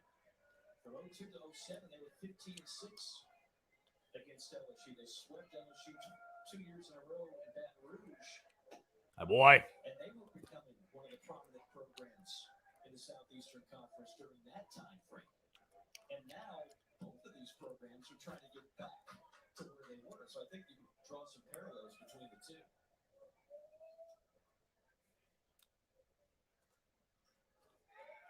One and one to Morgan. Yeah. Mm-hmm. Mm-hmm. Knocked LSU out of the World Series in back-to-back years in 03 and 04. That was the smoke of all there. A couple of years later, Paul Neri, who was successful at Notre Dame, led the Fighting Irish to the 02 World Series. He took over. 1-2 pitch. Hit hard to left, but Good job, Thomas. Good job, Thomas. He's settled in. Let's go. Let's get him some runs. Let's go. He's settled in. Let's go.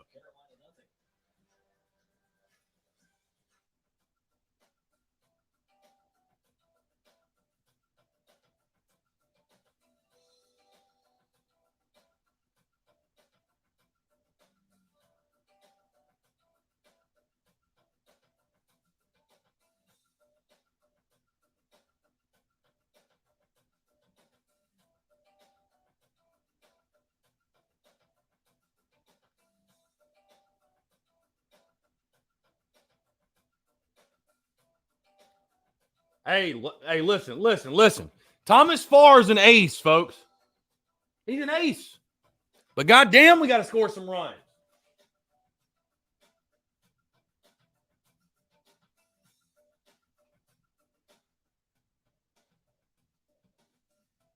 We got to score some fucking runs. Excuse my French. I mean, jeez.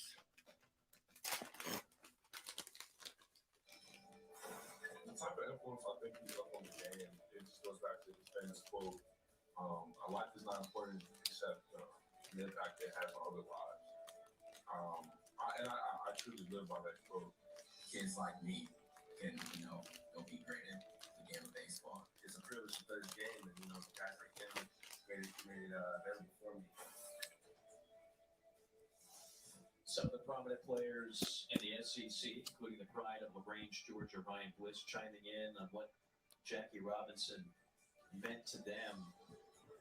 The list just goes on and on. And when you think of historical figures, we talked about Jackie Brown in South Carolina, certainly Henry LaBoyd of LSU would draw that. Come on, let's go. Same distinction what he was able to do.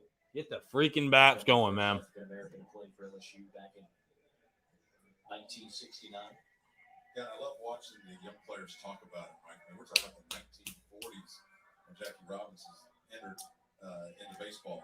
And we all know this is a failure sport. And so for anybody, growing up, it's hard to stick with. You make a couple errors, strike out 3 times. Well, I don't want to play anymore. And it's tough to stick with. I think Jackie Robinson had an influence there. Start us off, Birds. Just the inspiration that he was, and having your father and your grandfather tell you these stories, and just the competitive stick with it, through obstacles type of mentality that Jackie Robinson had. Straight up the elevator chute. Colin Burgess for the first down. Here in the 5th, there is Henry LaBoyd, first African-American baseball player at LSU. He was a pitcher, hailed from New Sarpy, Louisiana.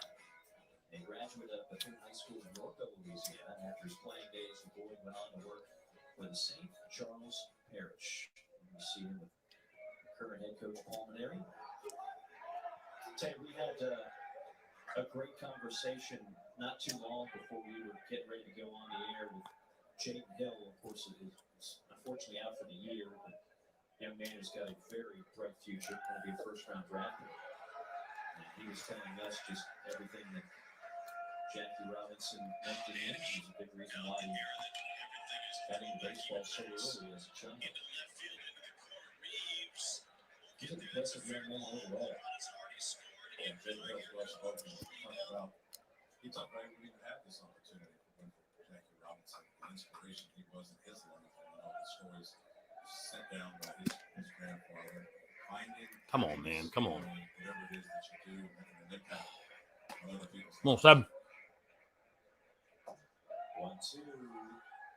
Run around. Did not hit the back. And another strikeout. As Malone goes down on strikes. There you look at Jaden Hill.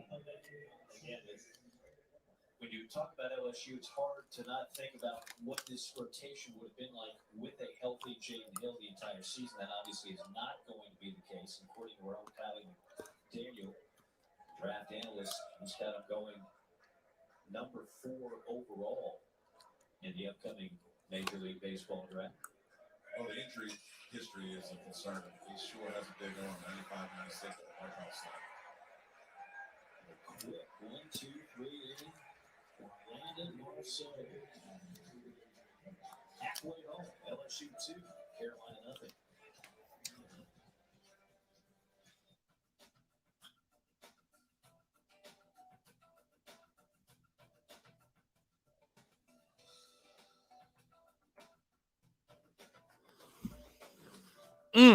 We're just not even, got to make him work, man. Make him sweat a little bit. Shit. I know he's good. I know he's good, but make him sweat. Do something. Drop a bunt down. God forbid.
Well, we told you we were excited about the pitching matchup, and so far, Landon Marceau certainly has not disappointed. Neither has Thomas Farr for the most part.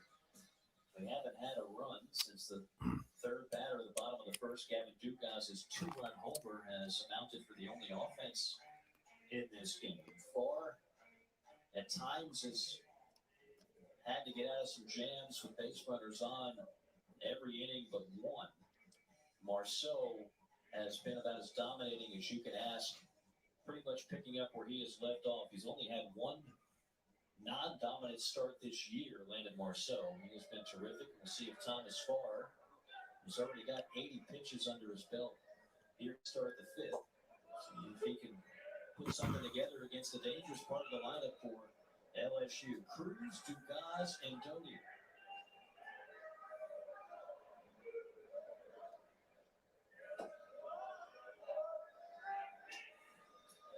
Dylan Cruz having an outstanding freshman Let's go, Farr. campaign. 2 for 2 thus far today. 344 on the year.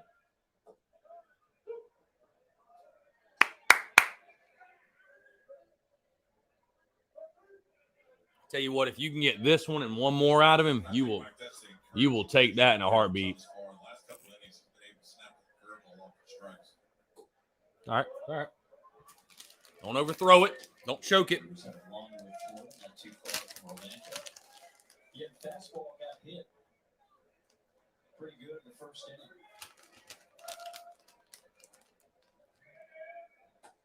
And then really good pitchers, if one pitch isn't working, you've got a plan B. Yeah, it's a little rough with the curveball in the first inning. Gave up the base hit to start the game. Trey Morgan, the home run out of the 3-0 for Gavin Dugas. Mainly fastballs in the first few innings. He sent the curveball off the strike. But he overthrew the 2-2 right there, and he ends up walking Dylan Cruz to lead off the inning. Overcooked it. Now Dugas, who made some noise, the biggest noise of the day in the first inning. Gavin Dugas does not miss too many fastballs. fastball. That ball was ripped to left field. Thomas Farr running that fastball up mid-90s, but it turned around a lot more exit velocity than that. And Kevin Dugas is up again with a chance to do more damage. He was pump up after the homer. Very similar to how you look at the. Come on, work, battle. Well, Battle, 3-4, battle. I catch all that on Zoom meetings because that's what we do now, and that's pretty impressive. I usually have my hat on. It's usually an early morning. Yeah, how about the Braves, huh? Tell you what, they are something right now. That's for sure. You bring your A game. Speaking of coffee, Dugas.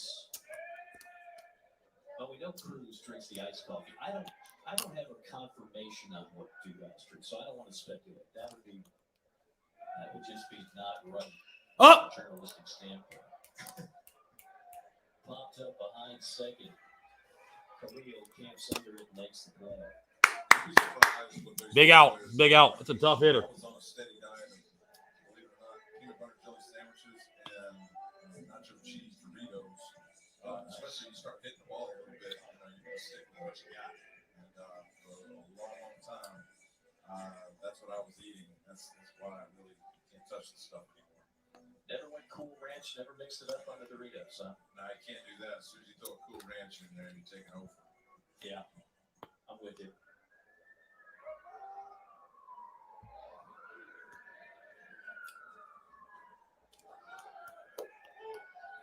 Runner goes, throw down again, and that time just beat the rack. Going to say again, Burgess with the throw right on target, but Cruz just beat it. Dylan Cruz with his 10th stolen base of the year picks the right pitch. A curveball gives him more time to get over there. Just gets under the tag. He's a nice gamble there from Paul Maneri. And LSU's got a runner at second with one out. And the 4-hole can't go with that. And that's close. Are we going to have our first review? Got him. Oh, we got him. The review crew this year. Banks, the second base umpire, was all over that. I can't imagine. Sword. That doesn't mean we wouldn't have Sword. That's a great point, Mike. That's a great point. And you're right. We can some kind of pull those reviews. Man, in 4 minutes, we're going to go look at what the umpire already got right and confirm it. We've had some plays on the basis where it's pretty clear that the right call was made, and we still wind up going to the review booth.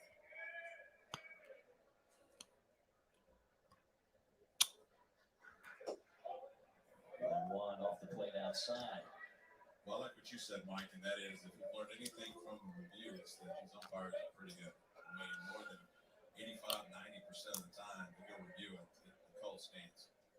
Yeah, I think maybe another thing we've learned is that reviews of bang plays on the bases in the third inning might not be the best things. We'll see.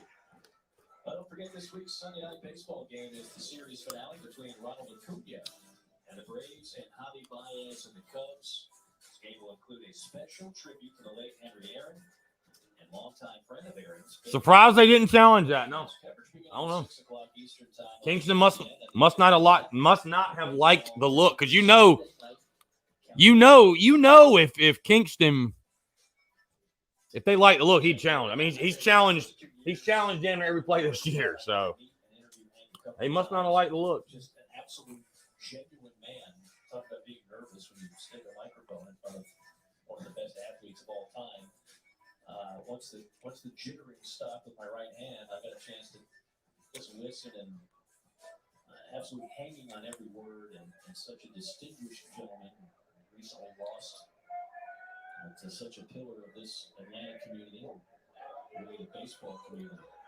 Well, you mentioned Billy Williams. To me, that was the same type. He was around the Chicago Cubs all the time. I still remember getting in the locker room. We had lost 2 in a row to Montreal Expos at the time. That's how far back I go. And Billy Williams said, "How are you losing to Montreal?" I remember this Lou looking right back at him and says, "Hey, they got big leaders too, man." And I learned at that moment, any given day, any given team, man. Cruz rockets one right center field. And Wow. Eister tagging up and heading to third on the play. Tell you what, I thought off the bat, I thought off the bat that was dropping. A pretty good jolt, and it said at the beginning the forecast was we had some wind coming in at the box. Now, that ball popped pretty good by J.E. Tobin. You got to be absolutely certain if you're Dylan Cruz that you can make it to third base. There's no real advantage to getting over to third base with 2 outs. Less than 2 outs, you absolutely want to take that risk. With 2 outs, you know, to get over third, the only advantage is a balk or a pass ball, and Dylan Cruz gets in there. But you got to be careful with 2 outs. Make sure you get in there with no problem.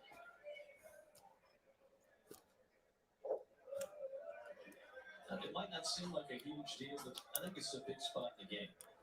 If Clark can get out here to see, his next pitch is going to be number 5. This will be a 4th straight goose egg, but more importantly, the way Landon Marceau is pitching, obviously runs are going to be hard to come by tonight for Carolina. You want to keep this a 2-run game. Hey, babe. Nasty breaking ball, dropping at the knees for a strike. Let's go 3-4. Work, babe. Work. Work. I'm babe.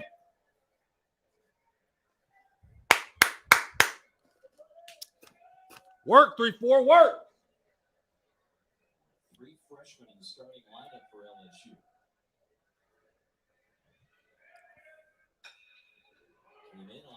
We got a George Khalil. We got a Georgie. We got a Georgie. There you go. Let's go to the 6.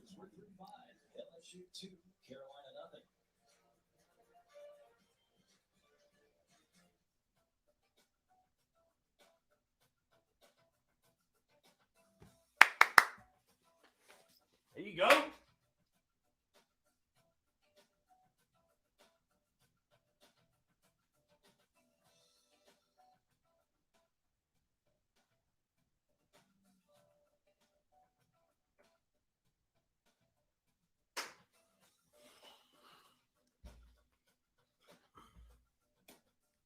Get some more water. Gotta find a way. Gotta find a way. Gotta find a way.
I've got some great baseball games coming up for you on ESPNU. It all starts Friday night at 4 o'clock. Michigan against Minnesota. John Anderson in his 40th year with the Gophers. And then always a great matchup whenever Louisville and Kentucky get together. Kentucky won the first meeting the other night. That'll be Tuesday at 5 o'clock on ESPNU.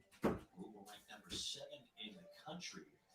And then on Tuesday, 8 o'clock Eastern time, it'll be Oklahoma against the Red Raiders of Texas Tech. Chase Young having a standout season. Can I just say also how great it feels to be watching games in the studio? Like, this is what we were always meant to be doing. I'm so happy the setup is what it is now. So happy. One of the tougher teams to beat. How about Tyler Hardman for Oklahoma? 4.65 on the year with 8 runs. Oklahoma has kind of an elevated ERA, below 6. Tough news for Texas Tech with Dylan Deuce now out for the year with a back injury, so they're going to be trying to overcome that setback. Gamecocks overcome a 2-0 deficit. Come on, Brady, get us going. Get us started. Brady Allen has had no luck against Landon Marceau. The strikeout looking, the strikeout swinging. Marceau needed just 7 pitches to dispose of the Gamecocks in the 5th inning. He has been on point from the jump.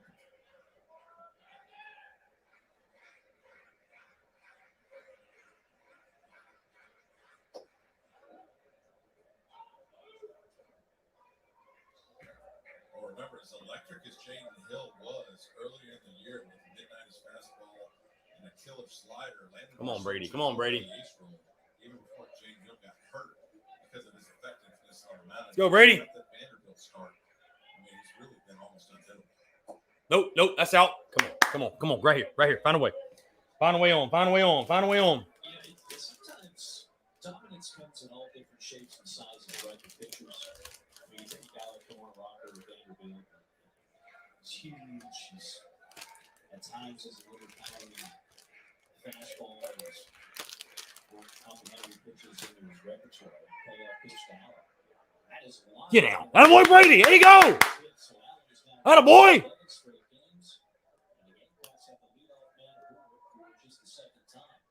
Well, you know, Mike, used to be the theory was the taller the pitcher, the better, because the tilt they would create with that fastball over the top. Now they're starting to think or believe that the shorter pitchers with that fastball and the high spin rate actually cause the ball to lift and rise a little bit.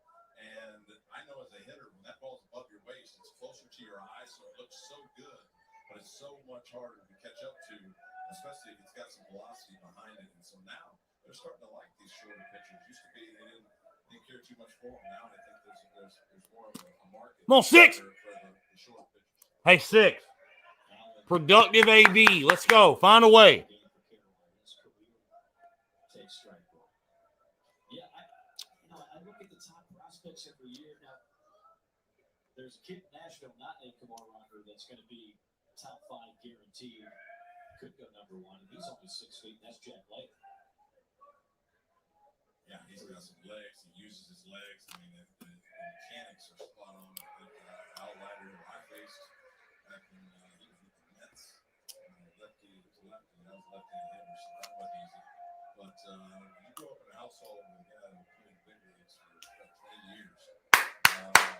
You're going to learn a few things.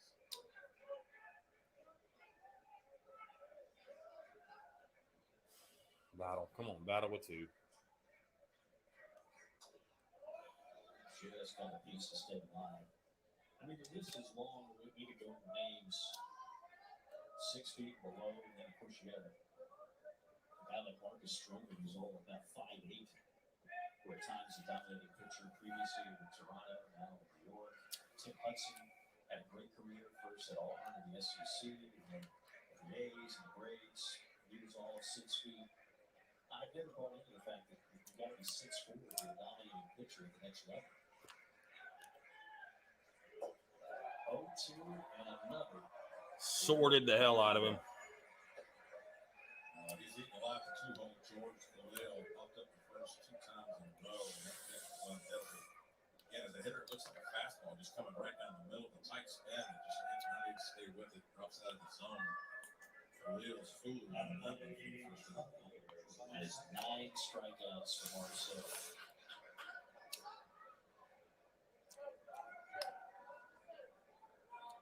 And Marcel is all of 6 feet. He's going to be a high draft pick in the season's end. One of the best pitchers ever in the history of LSU baseball. Come on, Sight. All it takes is one swing, Sight. It takes one swing to tie this baby up.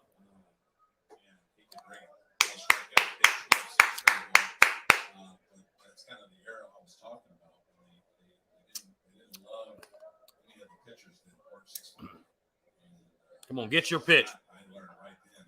Get your pitch, baby. How tall you are. You can bring it. Sightler 0 for 2.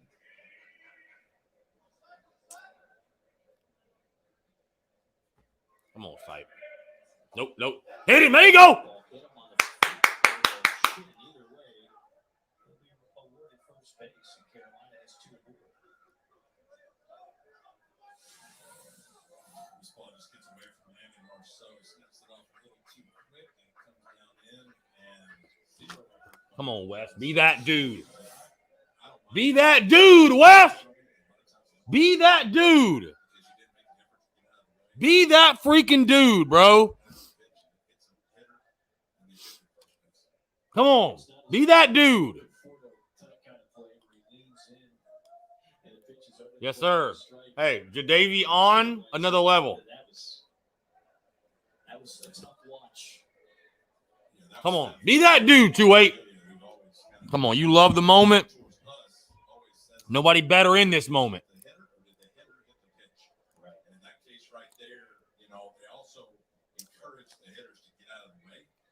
as an effort to try to move, but I don't mind that at all. He's coming at you, you don't move, take it up, get first base.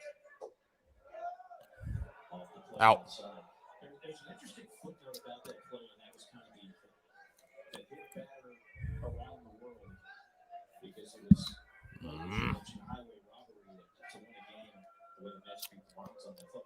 That play specifically intent is not reviewable in Major League Baseball.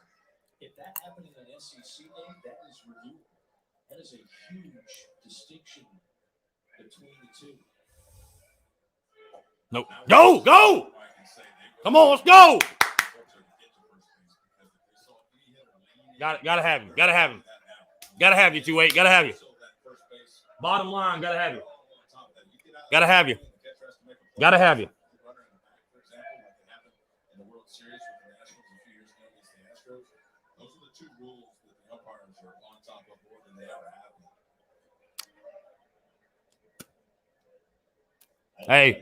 Hey, there's a reason you're in this spot, babe. Nobody's better. Nobody's better in this spot than you. Come on. The Marlins a game. They could lose a game on a bad call. You don't play umpire do it. They kicked it. There's nothing you can do with that. 2-0 pitch.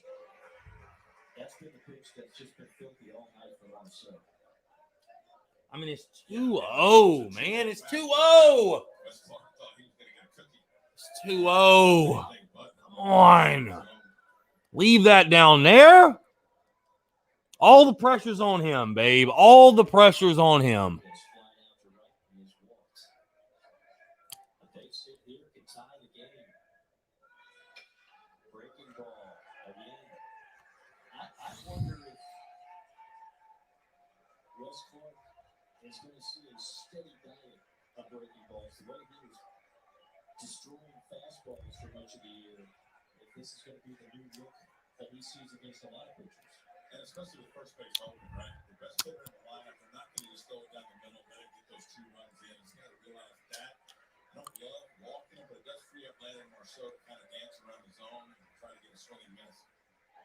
Swing and a miss, strike 3. Boy, the struggles continue for Clark.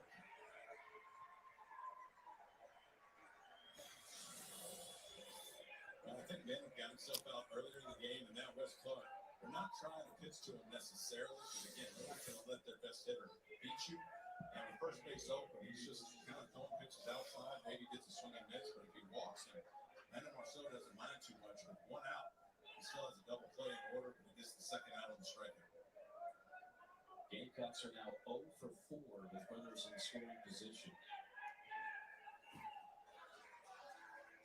The final hope here in the 6th. Come on, Ice. Come on, Ice. Nobody better, Ice. Come on. You love this. Let's go. Again, breaking ball from Marcel. And if you've got a pitcher like Marcel, clearly the breaking ball feels so good for him tonight. Do you go up there and go against convention and look for it?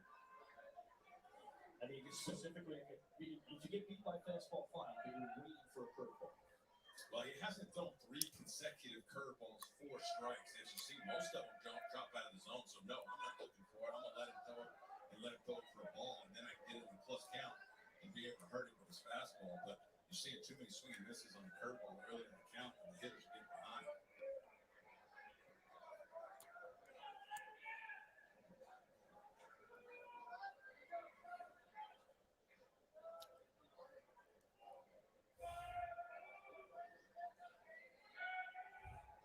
Come on, Ice.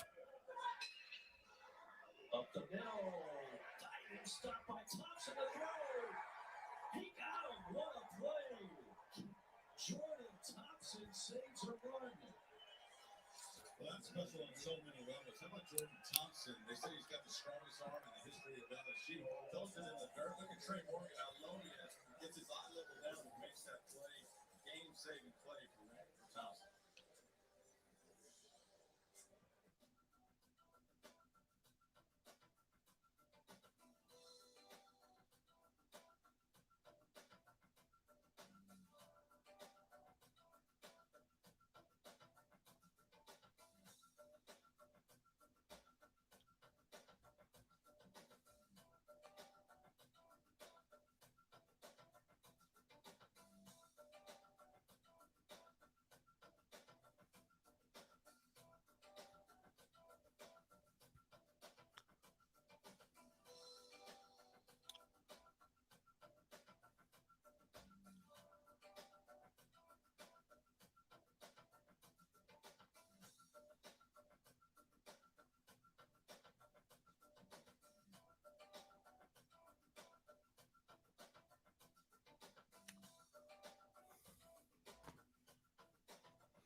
Jordan Thompson is the SEC Freshman of the Week, the reigning SEC Freshman of the Week, based on what he did at the plate last week.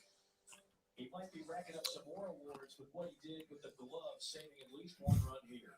Jordan Thompson started the year at third base. He moved over to the shortstop. And how about this play? I love it equally by Thompson at short, but also Trey Morgan getting as low as he possibly can to make sure that ball doesn't get under him. That saved at least 2 runs. And Jordan Thompson gets up quick to transfer. And again, look at Morgan, how slow he gets. His left hand's actually on the dirt when he makes that play. And that's a huge play for LSU to keep them ahead.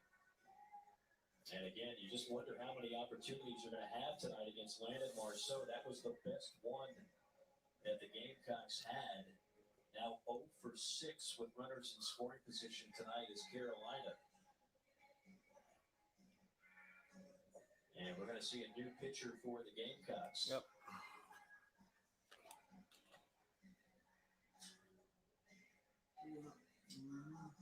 And that's going to be Daniel Lloyd. Danny. His 13th appearance of the year. We mentioned one of the strengths of this Carolina team is its bullpen, and this is a big part of it. Daniel Lloyd, 6'3" junior out of Summerville, South Carolina. Lloyd with a 289 earned run average, 20 strikeouts, and 18 2/3. Yeah, runs that fastball up to 96 at times. He's got a good slider, cutter. Throws a curveball with good tilt on it. And this is one of their main dudes out of the bullpen. He'll go to work against Veloso, DiGiacomo, and Trubinsky. It's a good-sounding law firm if I've ever heard one. Veloso is 0 for 1 at 238 on the year. Well, another night goes by where Thomas Fard will not get his first SEC win of his career. So.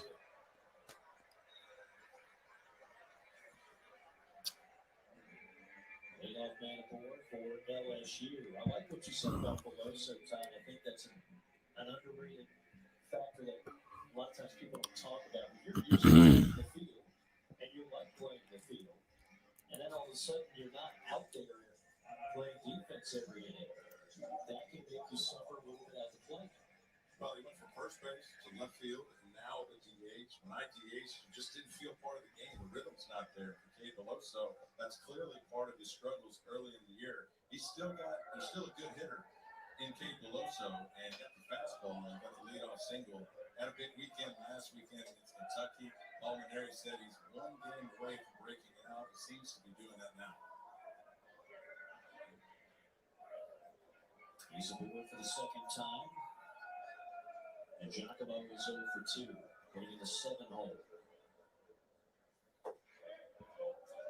A little bit below the knees. Let's go, Danny. Giacomo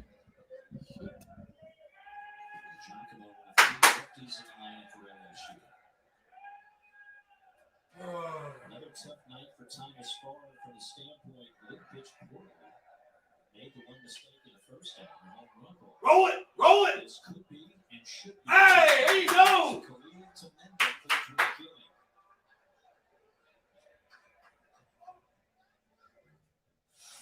That ball was hit right on the screws by DiGiacomo to Wimmer. Nice job by Wimmer staying low, just making the play, and then just the flip over to Khalil that finishes it. But again, the main thing with that play as a second baseman is keep the ball in front of you. The ball was ripped, part of the unfairness of the game. All you can do is still be out and still play myself. Mentioned Wimmer, kind of a freaky athlete, 6'4", fastest guy on the team. And we saw, as you mentioned, get low. It's a lot harder to do for a guy of his size, but he did it very well on that play. But you know what we used to do, Mike, and I coached for a few years in high school, is that I'd get our infielders on their knees. And then you roll ground balls. Your eye level's closer. You're not moving around. And it's unbelievable how much easier it is to catch the ground ball. Now, you can't play on your knees. You got to get up. But if you can mimic that or emulate that as much as you possibly can as an infielder, get your eyes close to the ball. Big time. Let's go. How about Danny? Throw the first to complete the strikeout of Trubinsky. Good inning for Lloyd. Here we go. Win the last 3.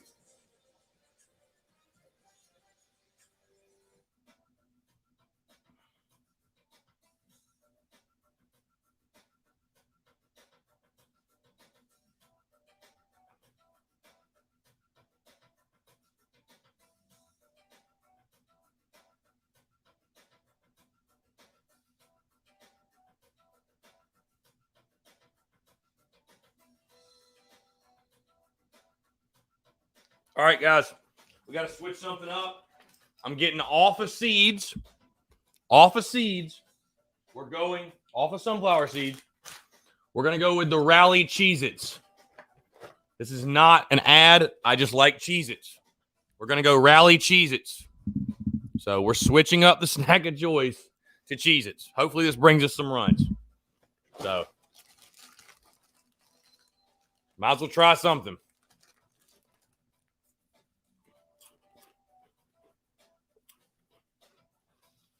Rally Cheez-Its.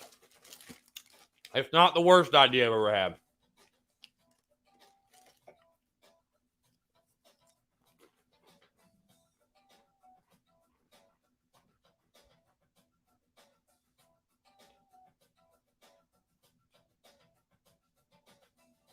Maybe go back behind the camera. What are you talking about?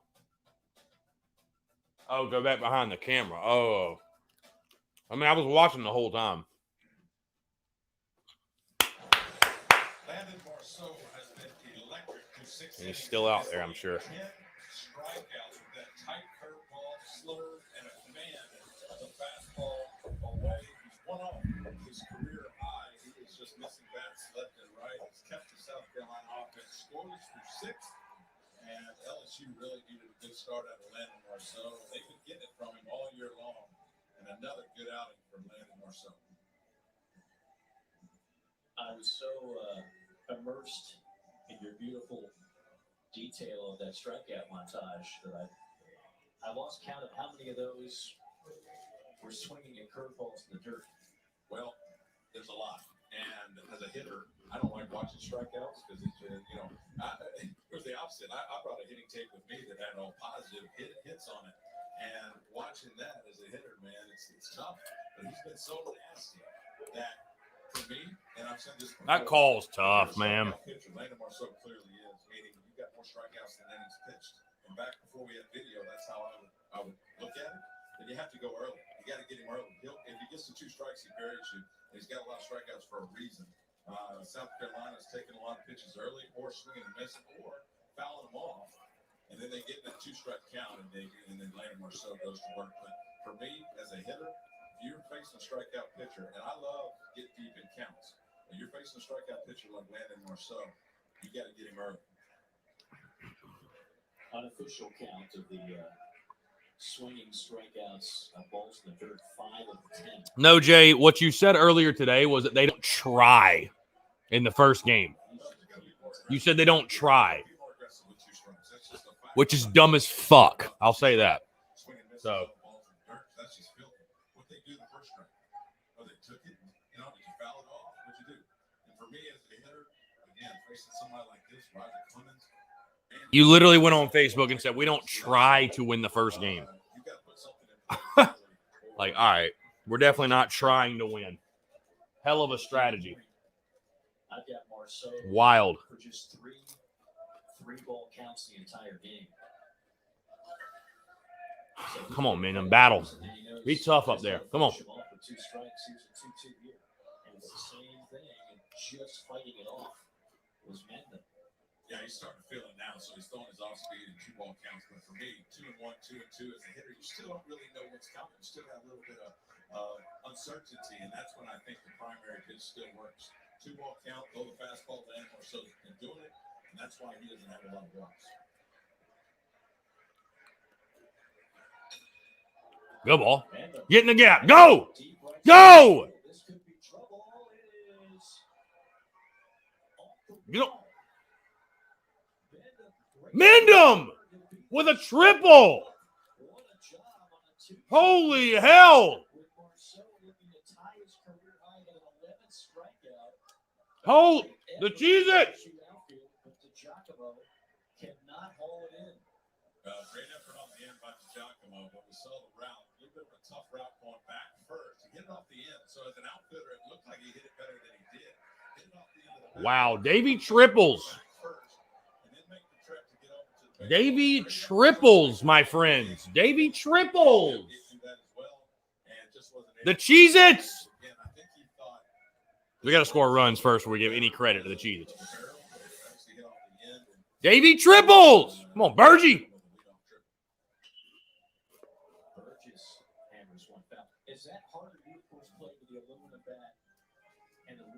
So the sound of the aluminum in contrast to the sound of the ball of a wooden bat for an outfielder to tell if it's off the end of the bat or if it's on the barrel.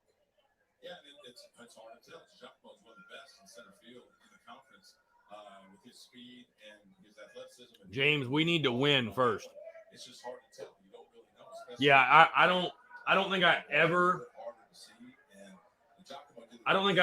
would have guessed Mendham would have hit a triple this year. Like I really wouldn't have. Giacomo went back first and tried to pick up the read, but it just wasn't enough. First extra base hit of the night for Carolina. Burgess 1 for 2. He's reached in 13 straight. I go back to that stat for the Gamecocks so far tonight, and this is more of a credit to Marceau than it is an Come on, Bird. Come on. Don't waste time. Get him in. Get him in. Let's go. This one's a little bit easier. They got there with less than 2 outs. I never like to use the word easy in baseball, so less difficult. When I was a hitter, and there's a guy out there less than 2 outs, and all I had to do was put it in play. It seemed a little bit easier for me. Wow. Wow. I thought he was gone. I thought he was done. I thought he was done. That's a strike all the way until the very end. You're right. Nice job by Burgess. Wow. Holding this back, you gotta have really strong wrists to not break that plane in place. Wow. I thought he was done. Marceau dials up pitch number 97. Nope. In the dirt, full count. It's a new slash when Marceau goes 3 balls to a Gamecock hitter tonight. And I was just talking about how he took his primary pitch in 2-ball counts right there. He had thrown the slide on the outside corner, didn't get it, but Burgess got to look at it. So now he's got to throw a fastball. Come on, Bergie. Come on. Be tough. 3-2, base hit, ball 4. Let's go. Nobody better. Came back with the fastball and one of his picks to the night. Right in on the hands and right by the back of Colin Burgess. A lot of pitchers don't want to hit a guy when they got him on the ropes, and then Marceau didn't care to do that middle fastball with some run on it. Burgess not able to handle it. That's a huge strikeout. It was 11 for Landon Marceau. That ties a career high for Marceau set against UT San Antonio. That was a hell of a pitch. I ain't going to bullshit. That was a hell of a pitch. I know Malone hit a home run last week in the game we had in Carolina beat Missouri. I think a basic hitter would do much more wonders for his confidence. Against an ace like Marceau, I'm bet. Which Carolina has been unable to scratch a run. To shortstop, throws coming home, and the tag is there.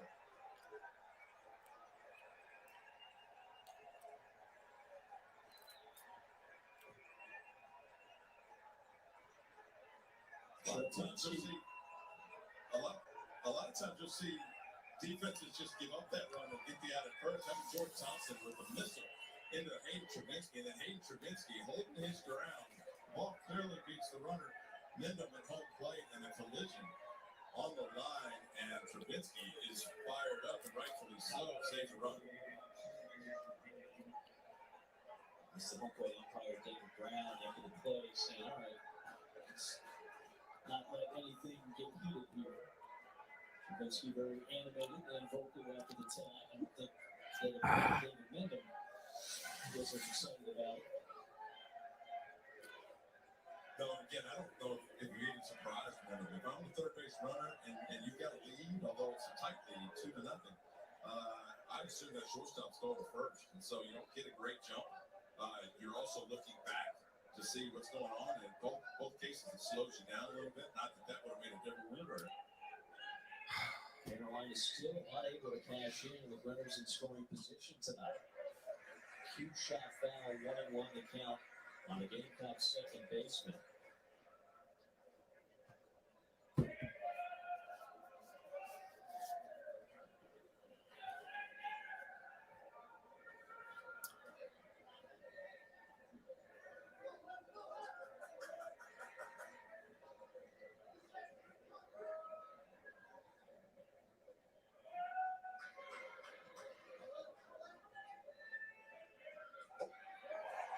Putting the fastball by at 1-2.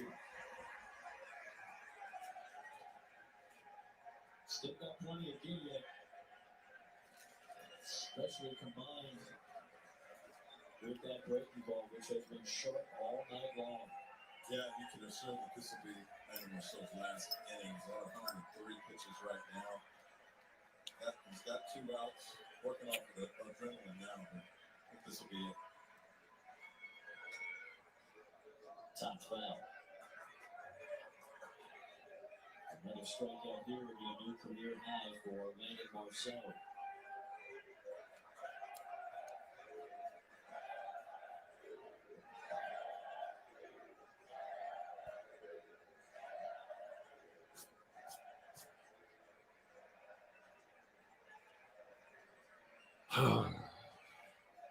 Come on, 3. 1-2 offering. Breaking ball. Punched foul by Braylon Wimmer.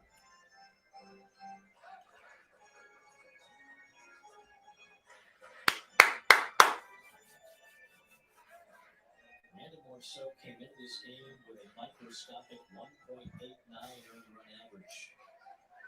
He gets it out here. There's only going to be more impressive on the stat sheet tomorrow.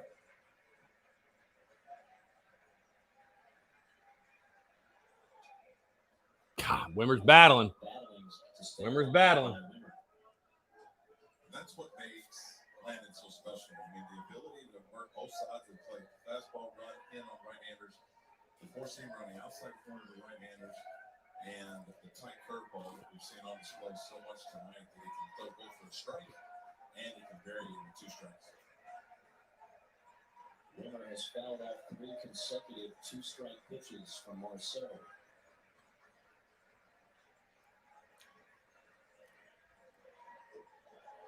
On the chase, a new career high for Landon Marceau. What a performance by the junior right-hander. Strikeout after strikeout. How about this play at home by Jordan Thompson and Hayden Trubisky to keep South Carolina off the board? But the strikeouts are the story of this game. Landon Marceau is rolling.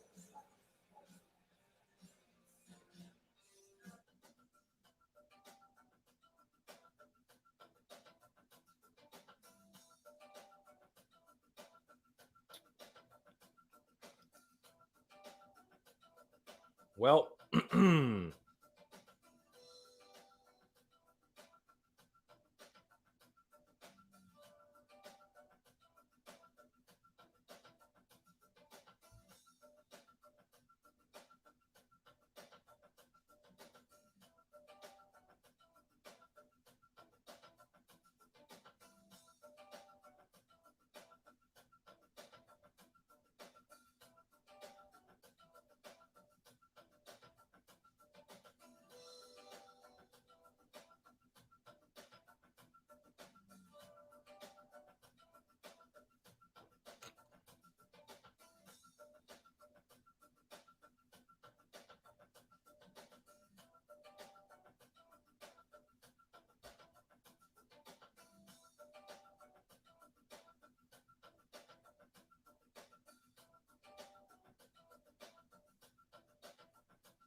You are watching the SEC, presented by ESPN.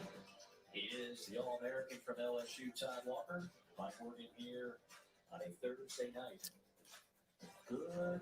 well, just situational hitting, man. Just awful. I mean, there's no other way to put it. You know, guy on third, nobody out, can't get him in. That's bad. Bad.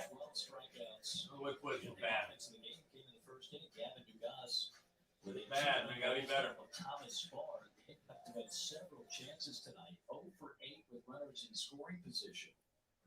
And that's the difference in the ball game. Again, you can put it on Thomas Farr if you want or whatever, but I mean, you've had guys second and third, I think 1 out. You've had runner on third, nobody out. Like in a game like this, It comes down to pitching, defense, and timely hitting. Not just hitting, timely hitting. So,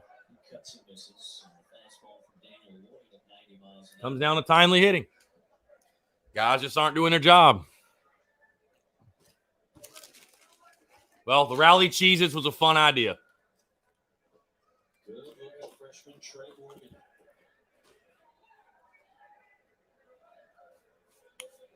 He's now reached 11 consecutive games for LSU. I'd put that on players. I mean, you know what the situation is. It's not like they don't know what the situation is. Just not executing. Kingston can't swing the bat for him. So. Carolina over 8 with a tough play. You got a runner at third, with nobody out, and you're unable to play the run.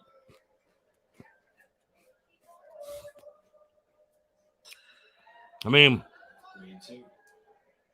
mean, hell, LSU's 1 for 7 with runners in scoring position. Our pitchers have done their job. Our pitchers have done their job.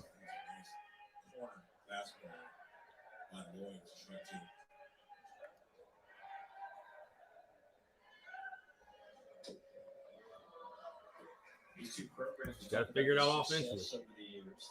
They also have a nice distinction behind Vanderbilt with 11 players on Major League rosters.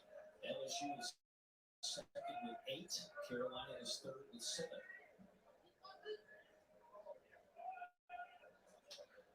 I have a feeling a few of the players that we're seeing tonight one day will also appear on a Major League roster near you.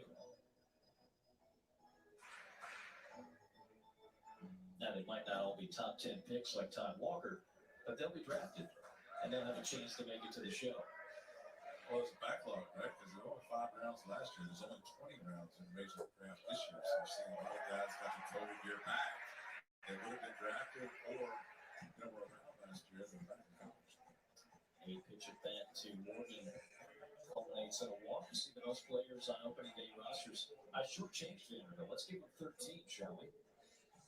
And this is kind of just, you can go actual roster versus 40-man. I'm not going to go deep into that. But Vanderbilt number 1, LSU number 2, and Carolina number 3. Whit Merrifield's been tearing it up in Kansas City, former Gamecock, the hero of the 2010 World Series. That's a base hit for Dylan Cruz, who's been one of the heroes for LSU all season long. Morgan can fly, and Morgan will go home without a throw. 3-0 LSU.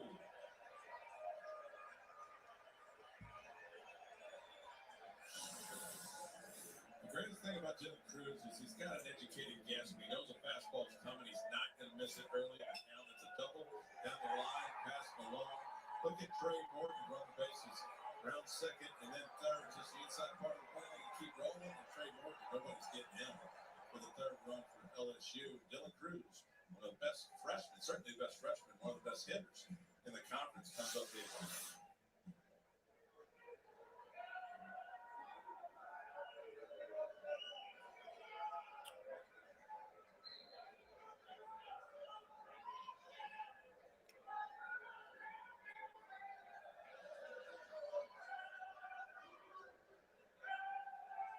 So a runner at second with 1 out. So now the guy that got it all started back in the first inning with a 2-run bomb, Gavin Dugas.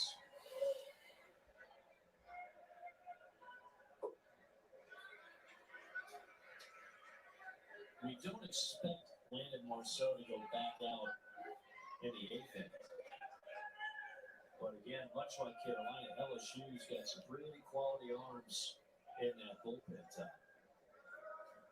Yeah, and it's anybody's guess as to who they'll bring out. They hope to play Grambling and get some throws in from some of these guys like Will Helmers and some of the others. They didn't get that game in this week, so they do have some offers. And the best thing about the starters is they keep them fresh.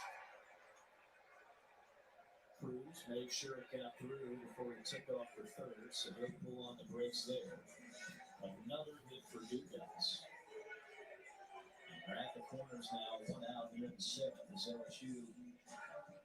Yeah, the Frank Martin quote's been on the ticker all night. Good job by Nolan is at third. Unless he can walk home, you certainly don't want to make the second out at home plate. Dylan Cruz bound at third. Solid base up the middle, but Brady Allen had a beat on it. And now LSU's got the corners one out.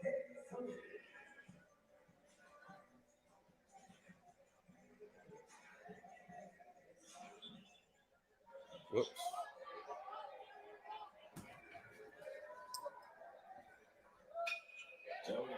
How in the world? Eister was there. This will play the run. And LSU will extend the lead now 4-0.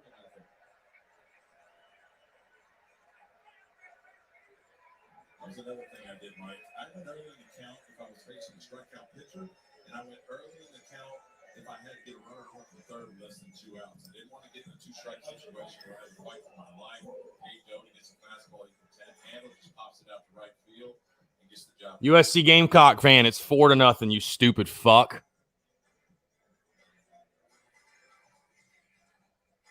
And you see the Gamecock pen heating up once again, and it's the left-hander Jackson Phipps.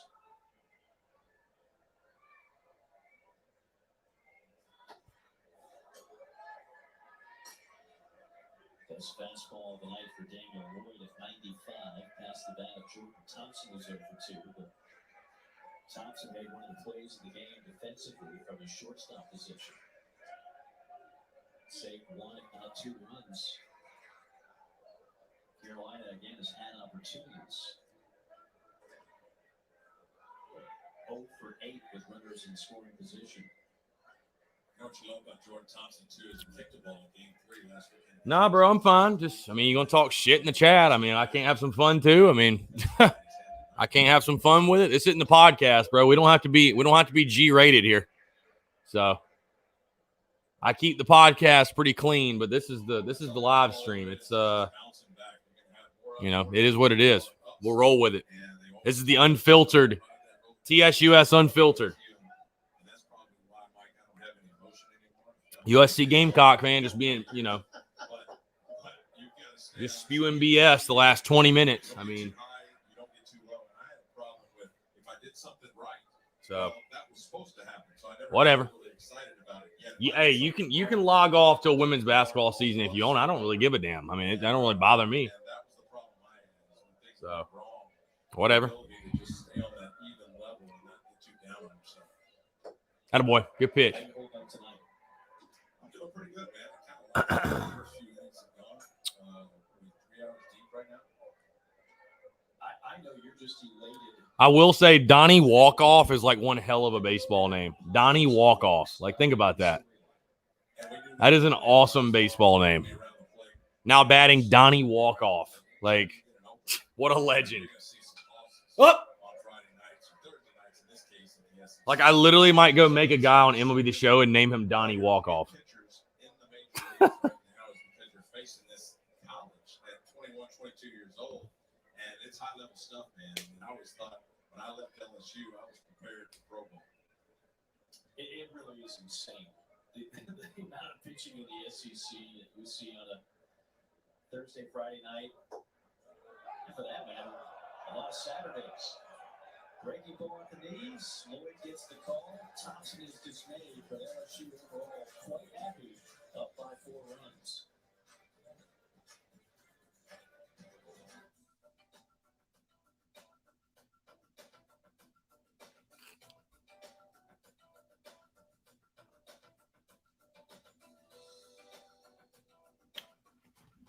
Oh.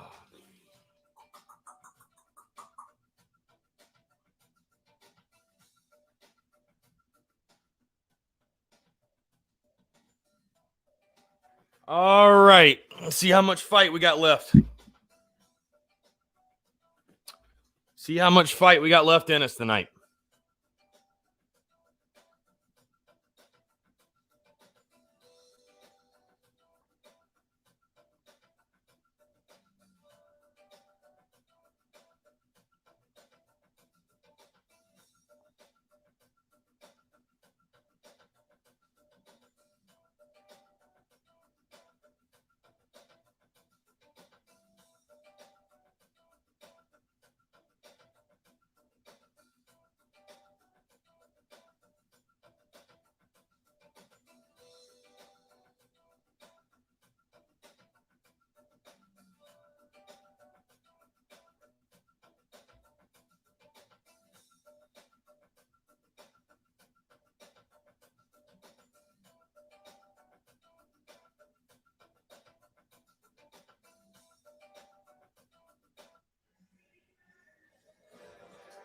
Mike Morgan, Tom Walker back with you for the box in Baton Rouge. LSU leading it 4-0. A very eventful seventh inning, Tom Walker.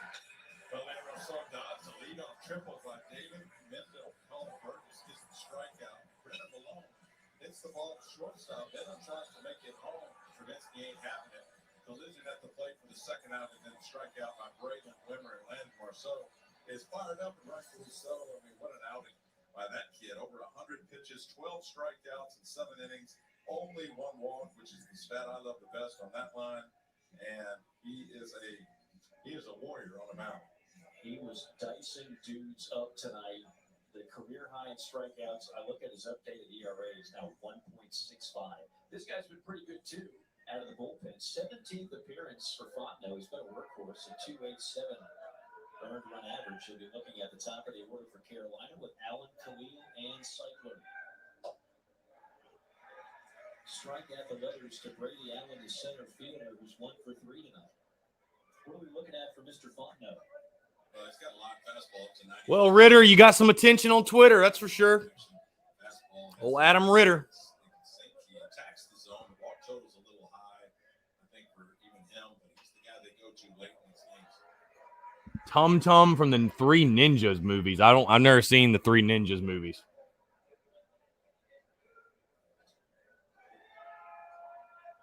So, hey, Donnie Walkoff, I got my spring game tickets. You can jump somebody else.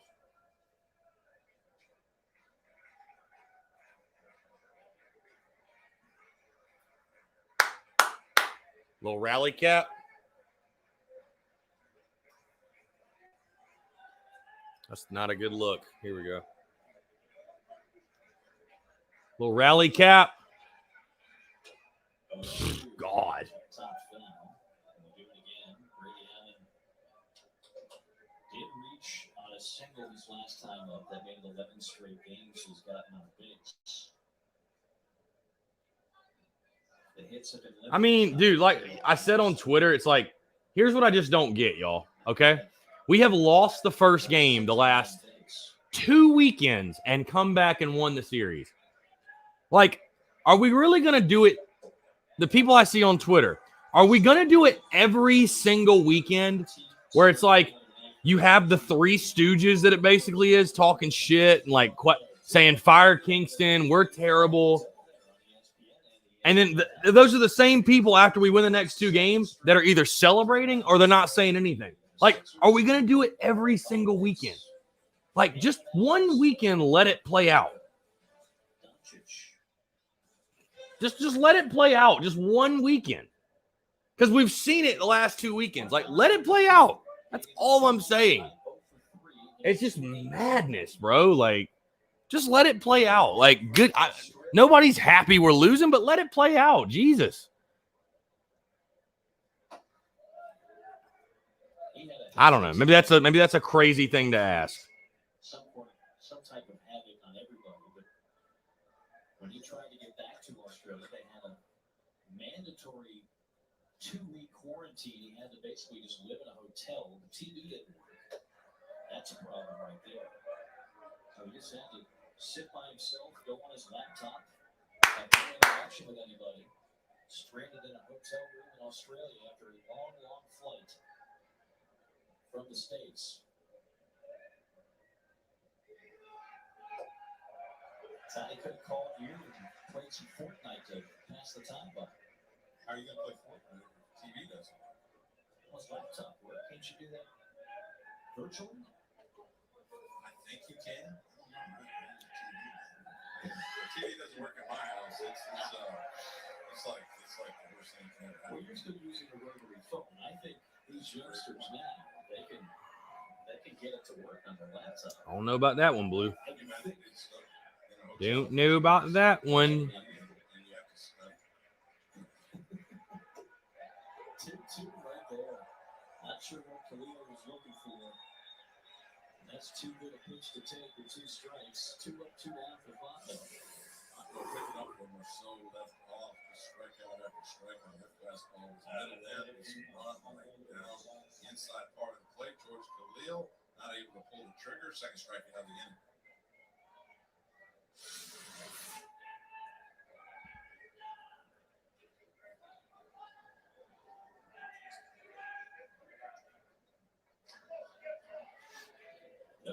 1-2 gone for the 3-hole hitter, Josiah Seitler.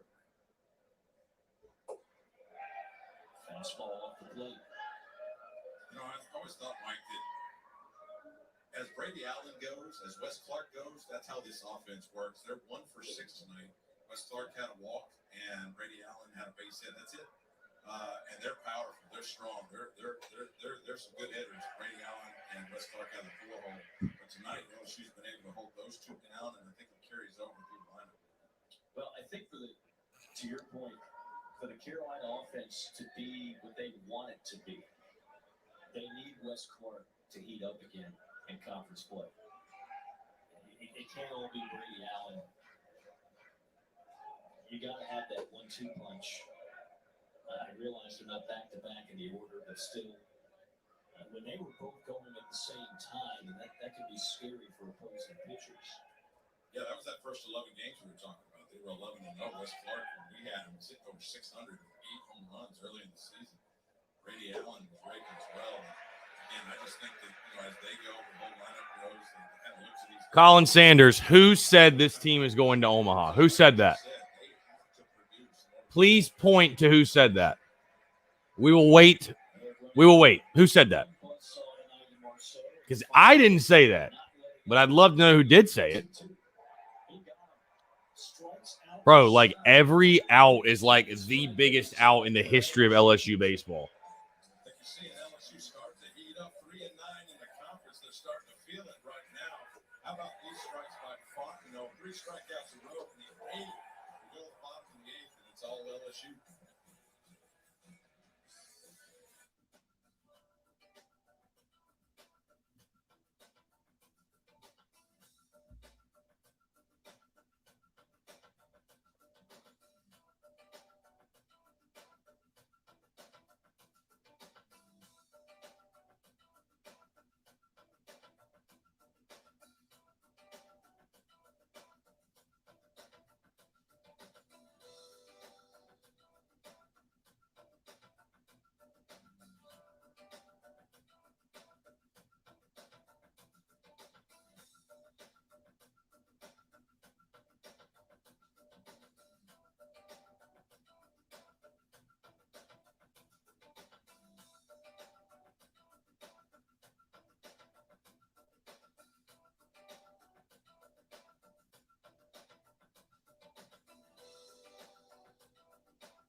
Well, here is LSU, winners of 3 of the last 4. Big series win against Kentucky last week. And rally on a behind South Carolina squad 4-0 going into the bottom of the 8th. We talked about this at the top, Todd Walker. LSU under Paul Maneri has had a number of slow starts where they finished awfully strong. You look at those numbers on the left, and then you look at where they finished, including 3 World Series, a Super Regional, and a national championship. When we finish these series this weekend, we will officially be at the midway point in conference play. And I think people that are looking at LSU now are looking at a very dangerous team. If you ask Paul Maneri, he'll point to that 2008 season when at one point they got swept by Tennessee to open the conference schedule. In 2008, they were 6-11-1 at one point. Ended up sweeping the last 4 series. So they won 12 games in a row. They won the SEC tournament. They won a regional. They won a super. Got back to Omaha, and they're traditionally hot finishes. And that is a home run for Cade Peloso, who would love nothing more than a hot finish after a sluggish start to this season. Cade Peloso, for the 3rd time today, reaches, and that one by far is the most memorable. LSU with its 54th home run of the year, 3rd highest total in the country. Credit Paul Maneri for sticking with Cade Peloso. He knows he's got it in him. They worked on a lot of things with his legs and with his hand position in order to get to the fastball a lot quicker. He's got a base hit earlier in the game. He gets a fastball or a curveball up and in, and wow, did he plaster that ball.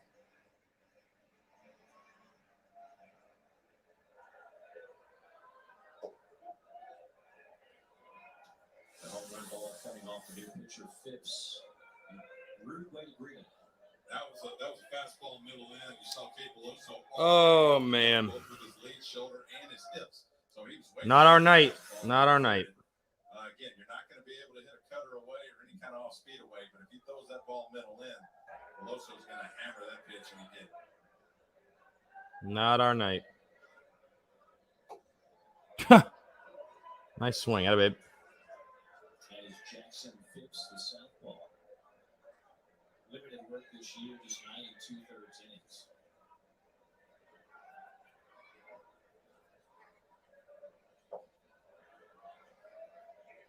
The strikeout of the Watchalong. Phipps out of Dallas, Georgia, the freshman. So this will be a fun series, not only tonight. Certainly, Carolina can't wait until Friday and Saturday to see what they can do the rest of the way. But then the upcoming schedule, we talked about how daunting it is for Carolina. Not that easy for LSU either. As Stravinsky fouls the first pitch up. At Ole Miss, Arkansas at home.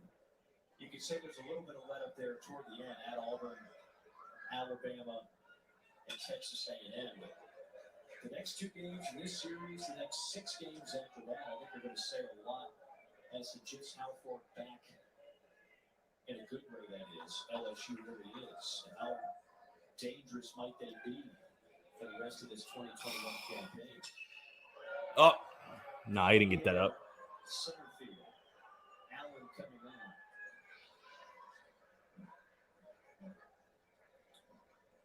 It all hinges on this series. So far, they're good on the opener, but they need to at least take 2 or 3 from South Carolina in order to get back on track. They got to go to Ole Miss next weekend. Ole Miss has only won 2 games in the last 2 weekends. Arkansas, the #1 team in the country, they host in Baton Rouge, and so the next 3 weekends, similar to South Carolina, to tell the tale of their season. First pitch swinging is on, and he will be retired. So the leadoff homer by Beloso gives LSU one more insurance run. They head of the ninth, 5-0 Tigers.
LSU 5-8-0, 0-3-2 for Carolina, who's had 7 base runners tonight, but 0 for 8 runners in scoring position. That is certainly the major. Jay, where have you been, by the way? I feel like you fell off the face of the earth for 4 months, and then you just magically reappeared today back on the timeline.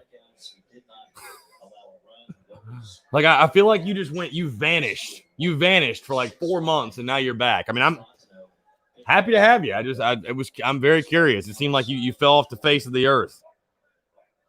The aforementioned Wes Clark will start things off here in the ninth. Then Eister and Mendham last call for the Gamecocks. Clark is 0 for 2. He does have a walk tonight.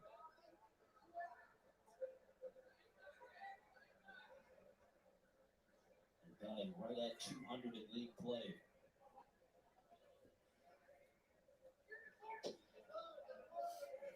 How about just score a run? I just don't want to get shut out, personally.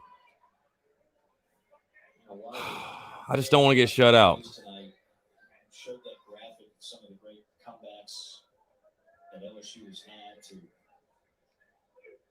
put together really memorable seasons. I mean, so much of that credit has to go to Palmineri in his 15th year. Not letting the adversity get to you. I mean, this is a year, again, 1-8 in league play. Worst start since 69. Everybody wants to know what's wrong with LSU. When we lose Jaden Hill for the year. And I think that's when you really find out what your coaching looks like. How do you keep everybody upbeat and ready to battle back? 15th year for LSU, or for Maneri at LSU, but 39th year as a head coach. Clark gets a bullet to third. Doty. Hey, got on. Morgan got down low again. The ball spills out of his glove. Hey, West got on.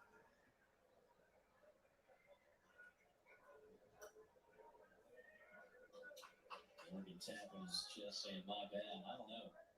Sometimes getting low actually hurts you. Right there, King Doty would smooth the left from third base, handles the ball with no problem to his backhand, makes the correct steps, and wings it over to Trey Morgan, who's so low. And I think the hop just got away from him. He's down the left line also, and Morgan was able to hang on to it.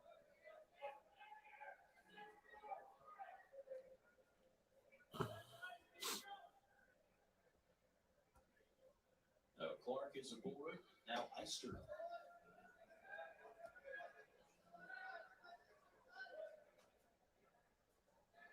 I'll tell you, time flies. Palmineri in his 15th year. Yeah. It seems like just yesterday he was leading Notre Dame to the World Series. It was 2002. 39 years of head coaching, man. Can you imagine doing 39 years of anything? Play-by-play is about all I'm qualified to do for 39 years or 39 months. I'll tell you what, and even then, it's a lot. Yes. That's kind of what I've been saying on these local radio stations. I'm going to give Palmineri the benefit of the doubt. He's been around. What you asked is, how does he handle the downsides? And you've seen it so many times. It doesn't make it any easier. I know Palmineri takes it to heart. Still, and like I said myself, just the negative stuff is too much for him sometimes. But he's been there. He points to 2008 with those saying. He's seen it firsthand. Turn around. You can't win 8 games tonight, but you can win 1, and you take them little steps at a time. LSU seems like they're starting to do it. He's stuck with Kate Veloso through his slump, and now Kate Veloso's pulled off tonight with basically a home run. And you start to see a little bit of light in Baton Rouge. How about this? Maneri was a high school quarterback at Columbus High in Miami. We need to get some of that film. Of course, his father. Come on, battle. Let's go, Ice. Legendary coach at North Miami Dade. Here you go. Okay. 2 on the buddy out. 2 on the buddy out. 2 on the buddy out. 2 on the buddy out. Baseball's a funny game. That's some pretty good players to come through the old JUCO route, huh? Pretty strong. Skip Burton's also from Miami, and he's actually coached the big ones as well. But it's a long time coaching, like we've already mentioned, and some good ones. And he learned from the best. He would call his dad his best friend and his mentor. And I know Paul would tell you that he's learned so much from his dad, and that's why he's so successful now. 5 College World Series while at LSU. I mentioned the one at Notre Dame. That was my first trip to Omaha back in 2002. And he was kind of they were the darling stories in a lot of ways. The Fighting Irish going to Omaha. 2009 National Championship, 2017 National runner-up for Palmineri.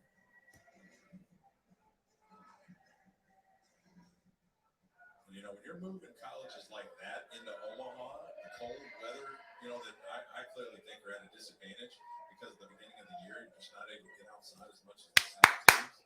I think of Van Horn, took Nebraska basket of the Omaha 1 year. It's pretty impressive. It really is. Notre Dame's not been back since. Before Notre Dame, he coached Air Force from 87 to 94. Before that, it was St. Thomas High School back in the late 80s. Proud Come on, Mendham. tradition Go, Davey. of both baseball and high school football. Good cut.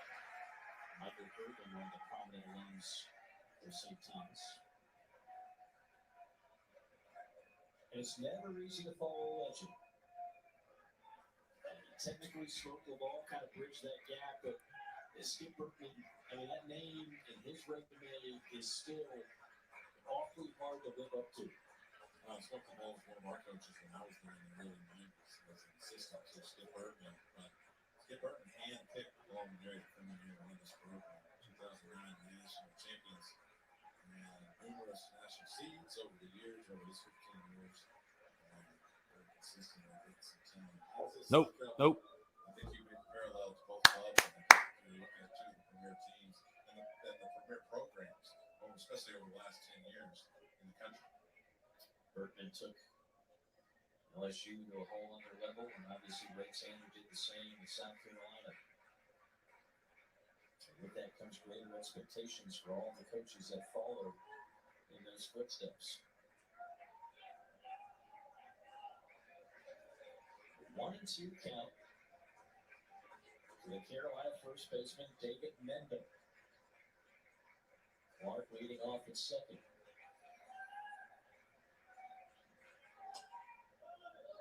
See another 1-ball, 2-strike pitch out of the right hand of Devin Fontenot. I think we saw the emotion get a little much of Devin Fontenot to start this inning. He had 3 strikeouts in a row in the 8th. Emotional 8th inning to get those outs, and he comes out a little less control here in the 9th. He was able to get it back against David Mendham, a 6-hole hitter, and put himself in the 1-2 count.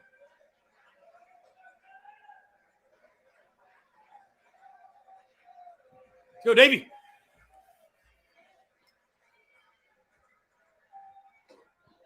The ball comes inside and grazed him, so he will take a base. Glad to do so.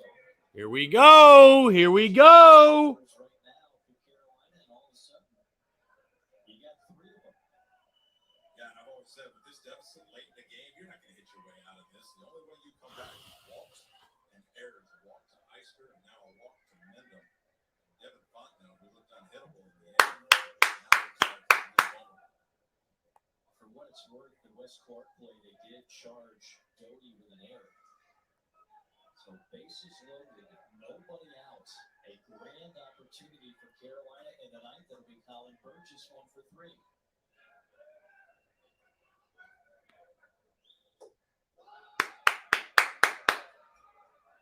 Folks, there's a reason they play a full 27. That's all I'm saying. I've seen crazier shit. Originally slated to go to Wichita State before a coaching change happened there. Wound up in Columbia. It's been a great find for Mark Kingston and company.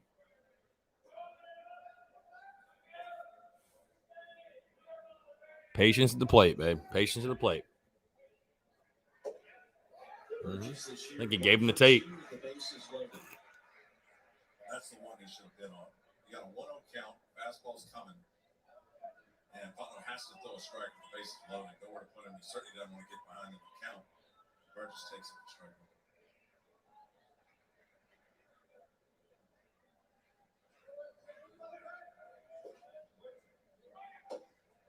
2-1. And they might very well have to take a strike. Like I said before, one way they're coming back is walks and errors. And so far, Fontenot's walked 2 guys in this inning. Colin Burgess gets to a 1-0 count. And it's quite possible Mark Kingston's put on to take a strike now.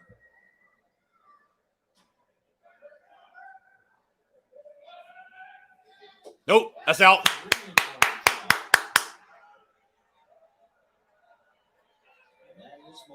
You've got Wes on third, Eister on second, Mendham on first. Not exactly what you want, but if you can get a couple of base runners out of it, then it flips over. You got Brady Allen, a very dangerous hitter coming to the plate.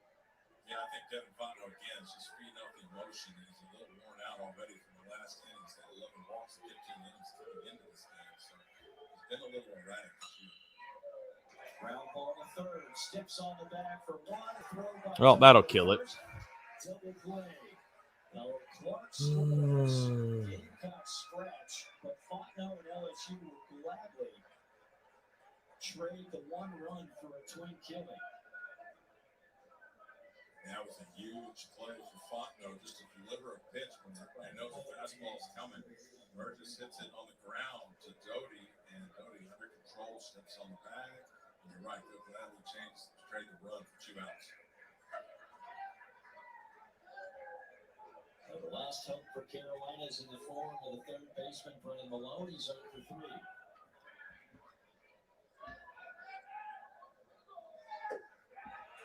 Fastball strike.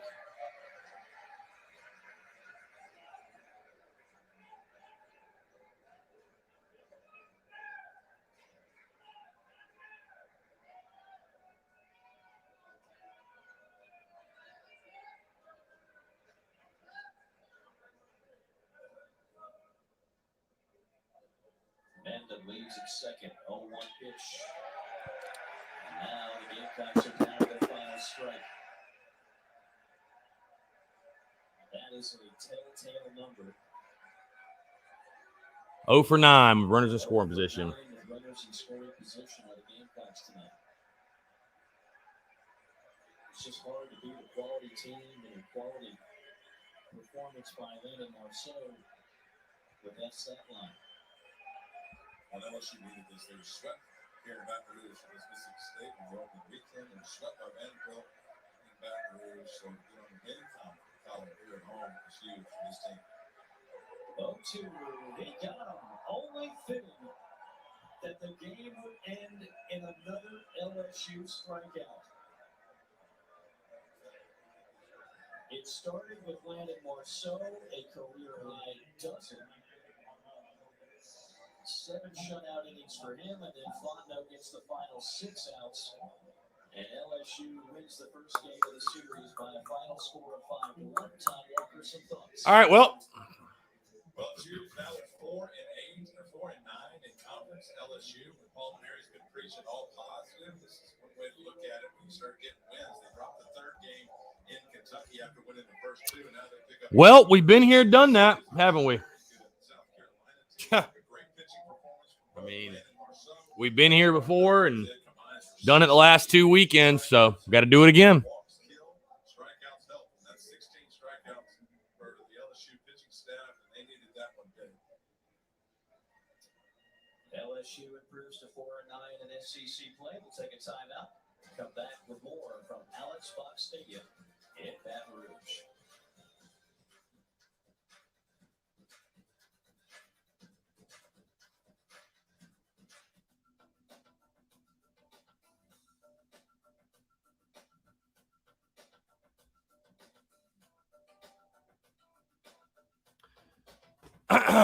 Well, like I said, guys, we've been here, done that. That was frustrating. Got to be better situationally hitting. That's just pretty simple. Just pretty simple. We still have a good ball club. We're fine. Got 2 more games to go. Got to even the series tomorrow night, man. Bottom line. So, got to find a way to swing it better. Approach has got to be better. Situationally hitting got to be better. Got to execute better. You know, I feel bad for Thomas Farr, honestly, that he just continues to, I don't know what he did to